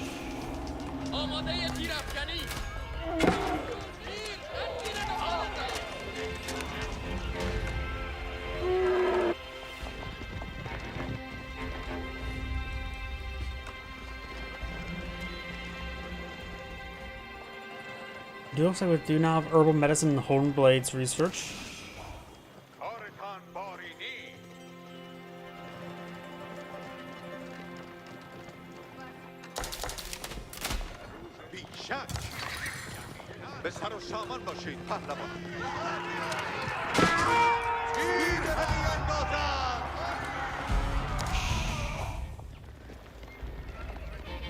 It's not straightforward. Right now it does have 2 sacred sites almost captured. The 3rd one being captured up now.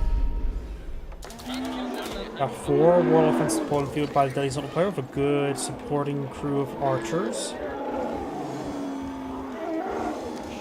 Looks like those elephants getting pretty stuck there.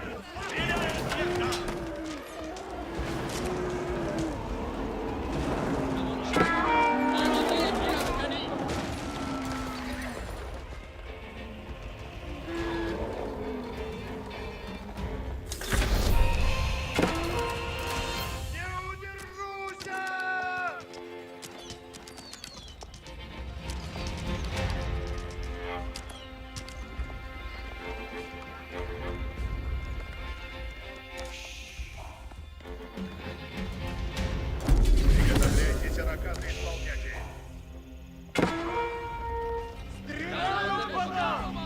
Horsemen pursuing these villagers. Doing some damage there. Of course, they're going to be ripped apart by everything else. Got these forces moving over here, trying to stop the stone from being collected. Don't think there's a keep on the field just yet, so village fortress not being researched. So probably just go for a safer stone deposit there, so it gets the keep out for village fortress, and use that same keep to keep some part of the land.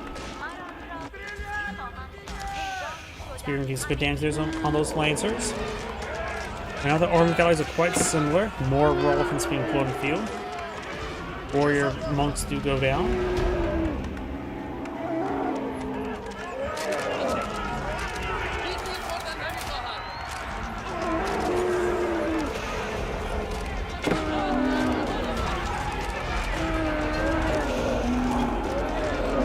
Some of these war elephants taking severe amount of damage there. Horsemen retreat forward.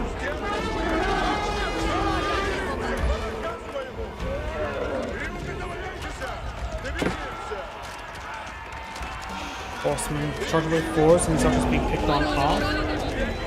Archers being tied up on a bit of some of the structures. Crossbowmen firing away against these war elephants, picking them off one at a time. Good focus fire there.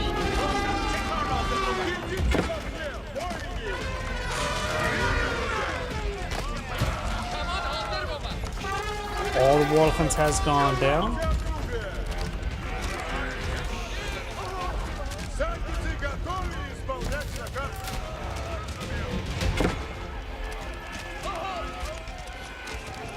Archers who get inside the town center might as well fire from the back of it. Not like they'll just immediately die if they were on the outside either way. بنا تمام بود. Red's forces pushing around the flank, taking out some of these archers here. And spearing to provide that archer. Villagers do back on off. Приготовляйте оружие.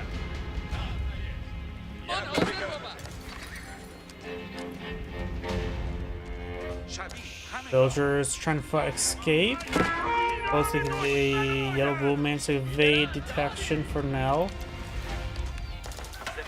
Of course, got all this infrastructure over here. Crossmen being picked off by these towers.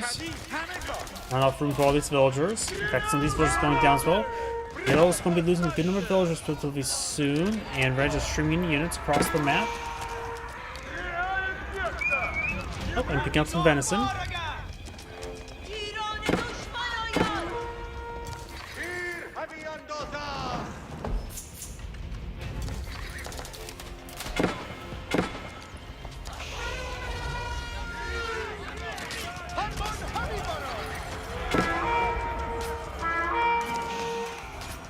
War elephant does go down there.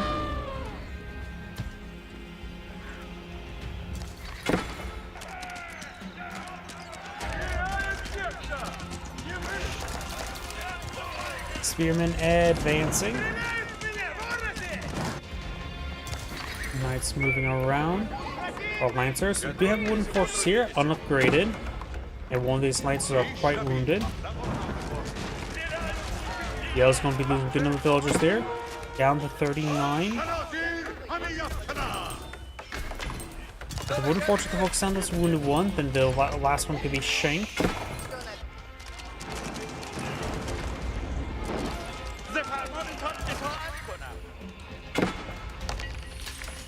That's current rate. Yellow does need to get out some keeps to get out village fortress. An upgrade here as far as spring golden placement. Yes, it is.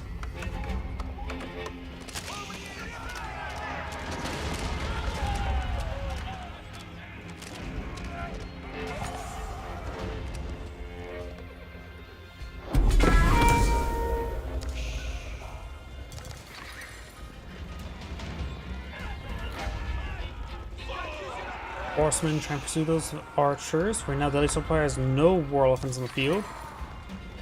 He's in a really good, not in a very good position at the moment.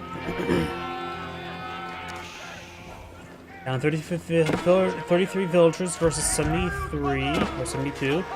Nothing too significant, or a very significant difference. My mind just started to melt. Howdy.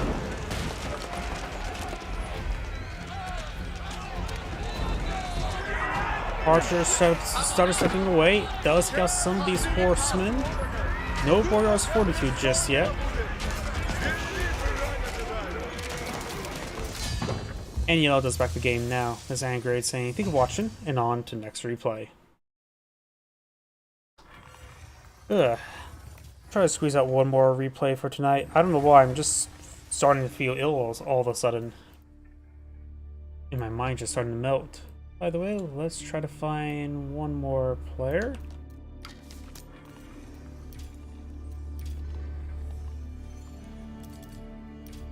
Let's see now.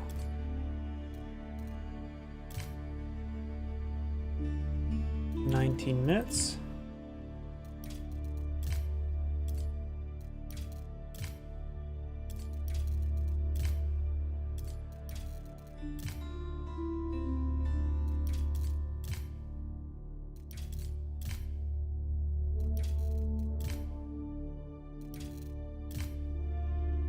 We could do this one here. Before I get started with this one, I do need to use the restroom. Please give me a moment.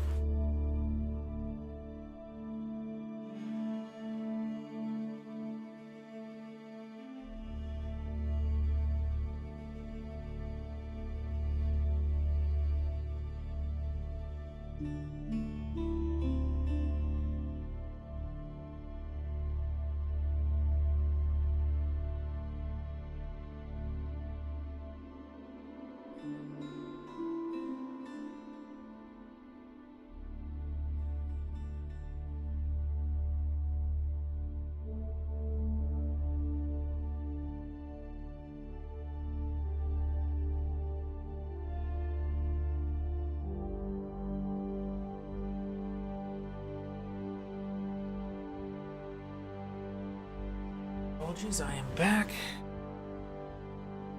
And let's get started.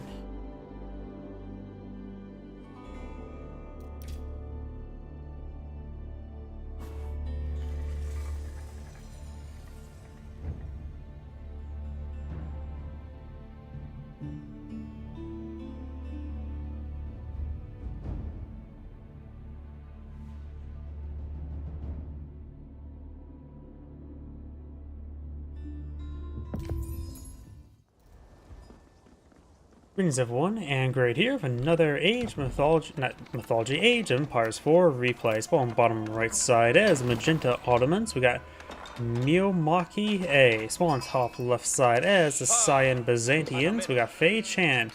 Both sides immediately going for Stone, but there's probably for one military academy. Cisterns do cost 120 stone, but he has right now 170, so I'm not sure what Cyan's actually eyeing. Is he going for double cistern? Cisterns right now just on 5 plus 10% gathering rate for being to all nearby villagers. So what is he eyeing? As Town Center is not available age 2.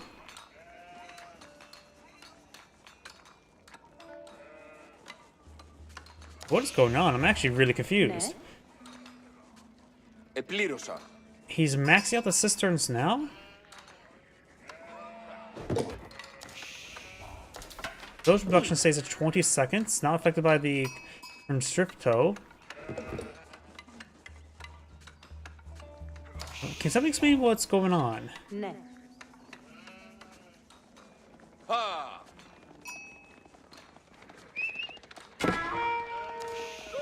Right now is that so? Did that all for level 3 cistern?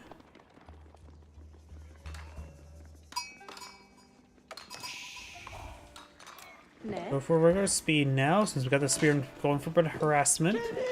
Byzantine player has the gold to age up. Why did he immediately go for the level 3 cistern? Was that really worth it? One player has enough resource to age on up. Going for Satani Trade Network, a bit more the rare land of the rare two landmarks recently. But then again, this does give you a bit of free gold, while the other one just gives you a bit of free food. We do have now the Imperial Hippodrome now being employed in the field. What is the Mercenaries going to get? We got the Mercenaries Zunchnoos as well as Mercenary War Elephants over here.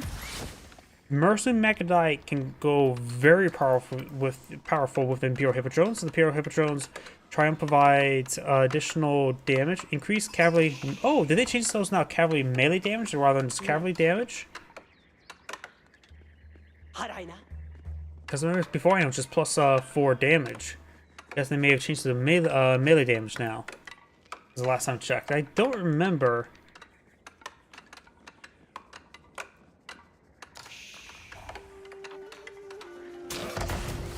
The Cunning Trading Network is now complete. We'll of course get 3 traders immediately inside. Probably should eye for the trade bags eventually.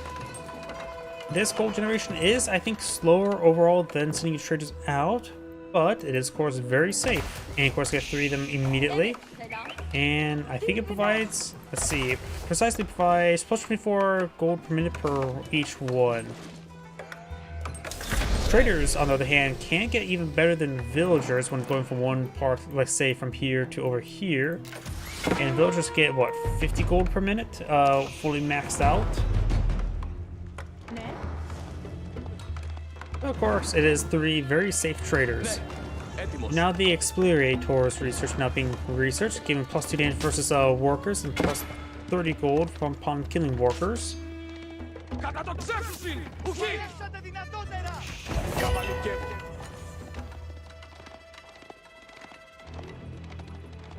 One Vizier point now available goes for the feud work. Also, in this current patch, this new patch, now provides 2 meters rather than just 1. The other 2 are still the same. Still think Italian heals is better than the other 2, but the feud work for 2 imams for healing in this age can be very useful. Scout and Horseman push way forward.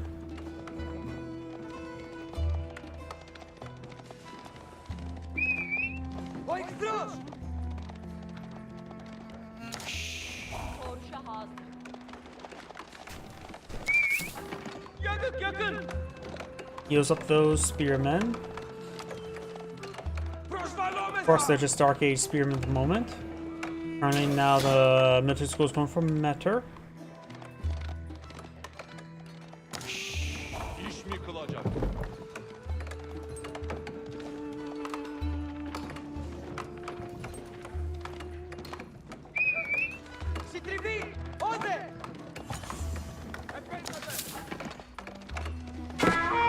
Oh, those have got more traders actually being summoned there as well. So he's getting, which can give him 10 traders, give him some good passive gold generation. That's very, very safe. So when it's fully maxed out, this should provide him 240 gold per minute, which is very nice, equivalent to what, 6 villager gold income? It, of course, consume 10 villagers or 10 population space, so it's not super pop efficient, just very, very safe, which is perfectly fine this part of the age. And of course, can always get improved by plus 40%, going from 24 to what? Let's just say 240. Increase that by 40%. That's at least 80. I can't do the math right now. My mind's a little bit melted.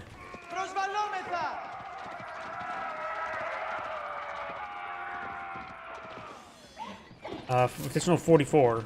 Blah. That's what it was. Which is quite nice. Effectively, it adds an 11 extra villager worth of income. Do now the professional scout research on the way for the Byzantine player. There's a lot of small deer deposits in this map, so there's a lot of opportunities for you to claim up the deer. I think as well, we've got no mercenary camp on the field as well. You can always deploy out a mercenary camp next to a trade post there, and the Golden Tower will build those mercenaries as well, and it'll put those in the pool. So if you want to eye for Zunchnu's and War Elephants, you can place a mercenary camp over here. If he wishes to get Desert Raiders or Mercenary Magadai, they can pull them over there. Something tells me, see, Ottomans recently has been tend to going for Janissaries, Sipahi, Janissaries, Sipahi with some other similar units mixed on in. So War Elephants could be pretty good against Sipahi. Of course, they would be countered by the Janissaries. But Mercy Zunchnu's could be quite nice. Mahid Imperial Army now being employed in the field by Magenta. Byzantine player is very far from aging up. He's actually is bringing some... Oh, his Vizier point. He... Let's see... Magadai. His men. Wait, where's the, Oh wait, those assigned structures. Ugh, that was Magenta. Yeah, I think I'm coming down with something. I'm not paying attention. He's going for Mercenary Magadai, very nice. And also placing him, posts next to trade posts does give him plus 50% faster production speed. And if it goes for Golden Horn Tower, it will randomly spawn in, Desert Raiders or Mercenary Magadai, which both could be quite useful. Ottomans, like I said beforehand, tend to go heavy in Sipahi. Desert Raiders be a very good counter to that. And Magadai must go for the Fort Engineering Company at that point in time, which then he'll get the sheer bow limbs, not improved sheer bow limbs if I remember correctly.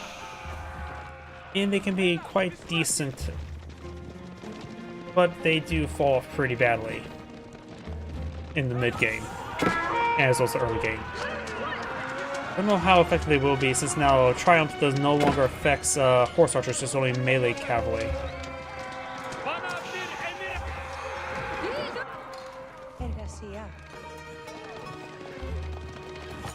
No, it says right here, consumes cavalry damage by +4. Which suggests to me, there's a error in the description. It says here, increases cavalry melee damage. But here, it just says cavalry damage. So it's probably, it has been nerfed so it only affects melee cavalry, but if it does still affect ranged cavalry, then Magadai could be assassins.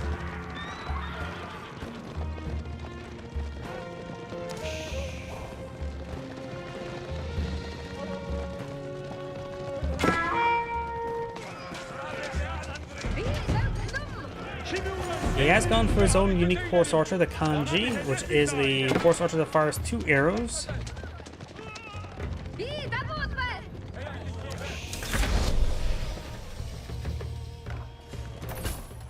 They do 2 arrows at 7 damage at I think a pretty slow attack speed, right? Like a crossbowman attack speed, if there's any more stuff in the field, which they are not.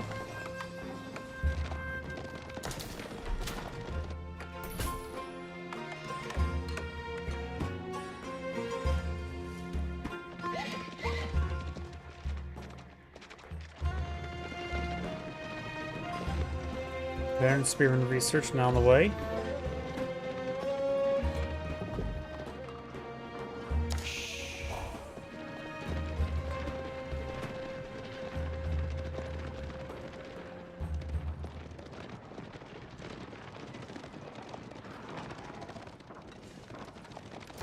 We have a mosque now being built. Got Parasipal here from the Mahid Imperial Armory. No, I actually didn't see Sign actually age up. I must be really out of it. Do not roll low there. Gotta keep his distance. We got the Triumph activated there. And the Magadai do get affected by it. So there's a bit of incorrect description on the basic description. So he does get still plus 10 damage, annihilating all of these villagers with 10 damage arrows. Triumph's still active. Now some of these imams going down. A lot of stuff is going down. Signs cut off 10 villagers so far.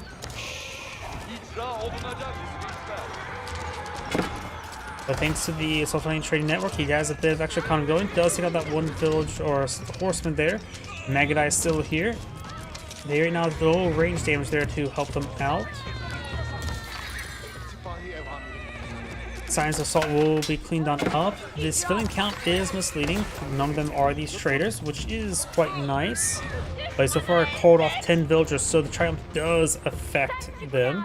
Got a round of Desert Raiders there. Looks like they come in groups of 3. Yep, it looks like they do come in groups of 3. 400? I thought Desert Raiders are a bit more expensive.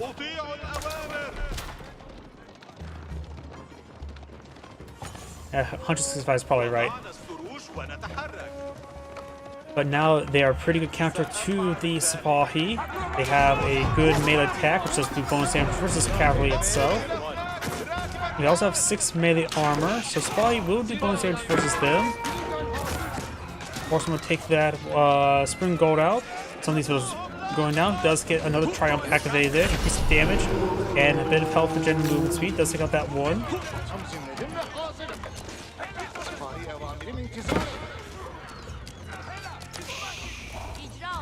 Another round of Magadai being put on the field. That probably is from the Golden Horn Tower. And Magenta is losing more villagers now.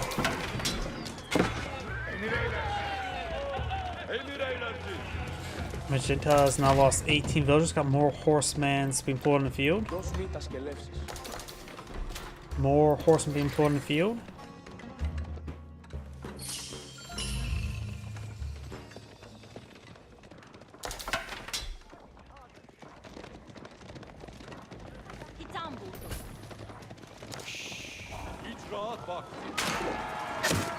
Horsemen push forward. Good number of Sipahi there. Spearmen being put on the field. Definitely needs to go for a heavier number of spearmen now. Man arms probably could be a little bit too slow. Oh, this could be bad. That Wolo. Oh, it gets none of the converted there. I thought it was going to be conversion there. It cut way too close there. Luckily, went for the Sultani Trade Network. Now he doesn't have to worry about any additional. He can still get gold while hunkering down. Magnite on field, but Triumph has been deactivated there. Those back them up, so the Magnites are going down. Spearmen being supported by the Ottoman player, of course.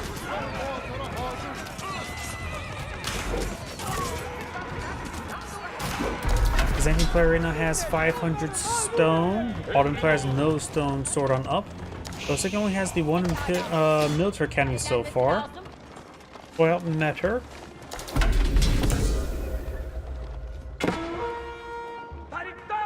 If I were to change one thing about the village school, I'd probably move the kanji, since these are technically are locked behind another vizier point. Well, this is locked by another vizier point. I'll probably move this over right there to separate them.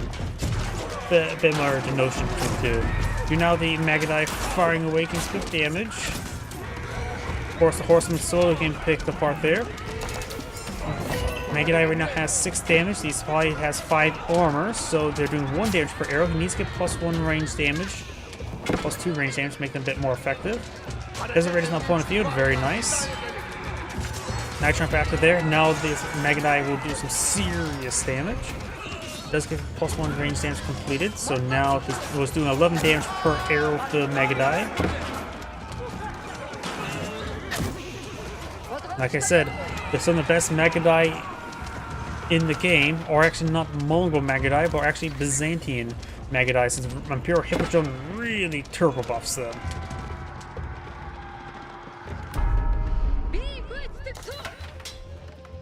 Next round is Desert Raiders, which will still be very useful. He right now does have some olive oil stored on up, collecting up these berries slowly with 1 villager, and he has a pet sheep. We got range armor activated there, help resist the Magadai, which is probably a good idea.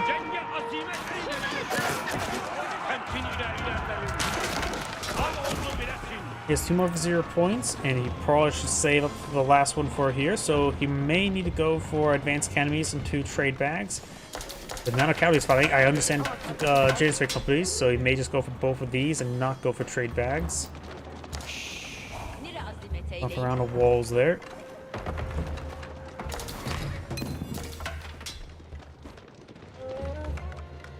Next round's Desert Raiders. Just simply put, both options are good, though Science not really making good usage of the Maggot Eyes. Not properly upgrading, I would say. Going for double Mangonel in placement. You also put another mill here to help collect up the fishies.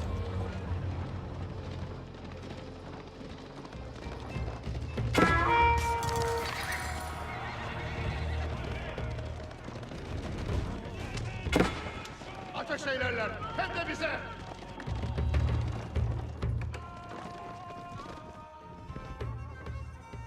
Emir bak.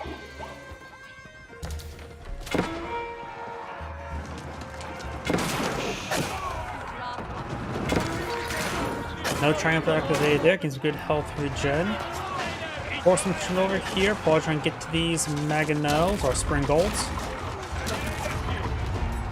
I don't. Both siege horses are not too particularly great against horsemen. Would it be Mangonels or Spring Golds? Spring Golds may be just a better option, a bit more reliable. Mangonels would be bonus damage for some Maggot Eyes and Desert Raiders, but at this point in time, they're horses, so they're pretty easy to dodge those shots. And not to mention the horses would be hard enough to hit shots on against any sort of mounted unit. So Spring Golds overall probably a better option. To go for go for siege towers. Wait, you can't build siege towers from the Mahid Imperial Armory? That's gotta be a mistake. Better Mega Knight now have +2 range damage, very nice. Getting the extra more melee damage for the Veteran Horseman would actually be quite useful. The damage is relatively low, so plus one damage will make them go a long way. Mega Knight there, getting picked on off, a little bit thrown away. Some Desert Raiders do have their bows out, because they are actually a decent mounted archer. They don't get bonus damage versus a light melee, but 11 damage is effectively getting bonus damage versus a light melee, among everything else. Another Triumph activated. Again, the Maggot Eye up to 12 damage per arrow. Allows them to pierce the damage to the supply quite easily. Looks like Triumph has been deactivated, or subsided.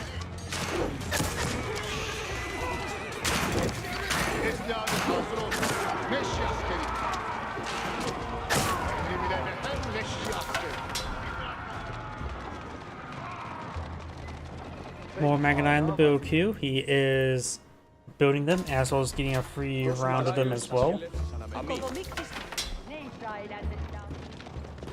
Autumn Player has enough gold to age on up, just needs a lot more food. In fact, it looks like his food's having trouble.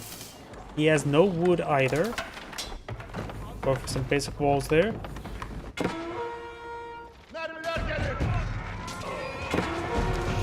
It's probably in good numbers. Autumn Player still has 0 stone, so probably has the 1 military academy on the field.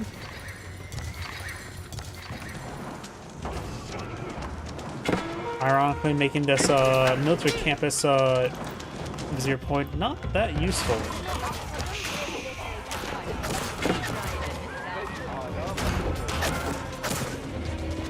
I have a 0 point almost available.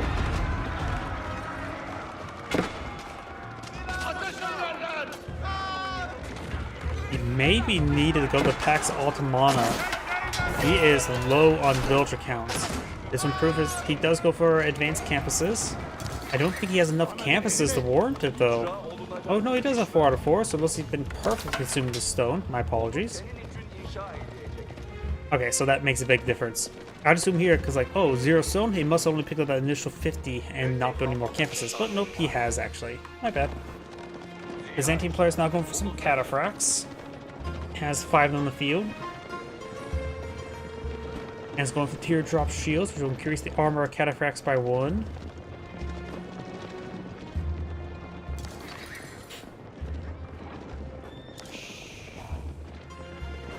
Good number of cataphracts there. They offer right now 6 melee armor.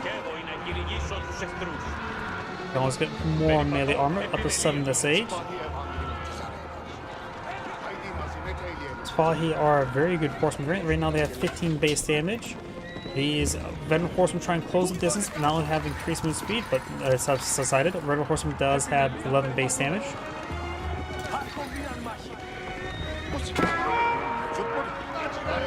height are slower than regular horsemen. Does split up his force there, try and close on in. Maybe some trample orders. Magidai firing from safe angle, also not causing surface area issues. Oh, got an opening there. That opening will be closed.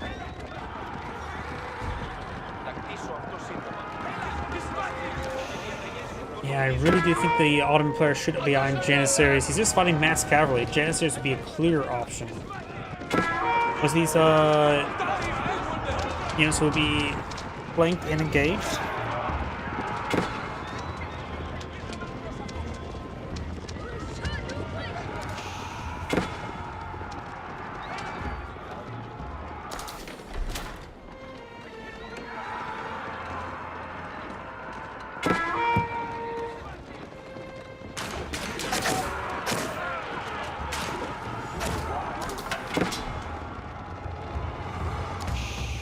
Tamam.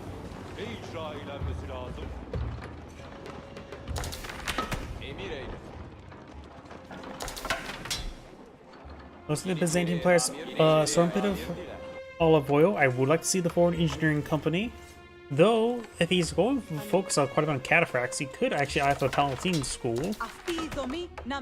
But he's spending all of his resources on units, so he's not going to be aging up anytime soon.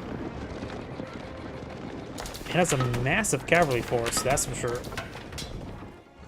Pekala inşa olunmuş. For those who don't remember, Foreign Engineering Company does give access to the unique technologies immediately and for free. So Shio Bolims, and I think Desert Raiders has something to support infantry, or infantry supports the Desert Raiders. I can't remember. One Absidency and Ayyubids have one that does one does the other. And I always forget which one does, who had what.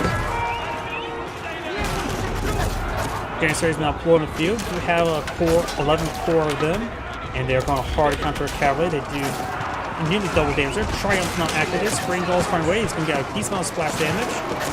Got a massive round of Magidai in the back line. So they're getting a lot of bonus Triumph there. Lasting for another seconds, decent amount of time there. And I don't think Magenta will live that long. The Magidai may have done incredible damage there. Like I said, best Magidai are actually Byzantine, not Mongols. Rip those formation there, but got more reinforcing Janissaries. Triumph has subsided.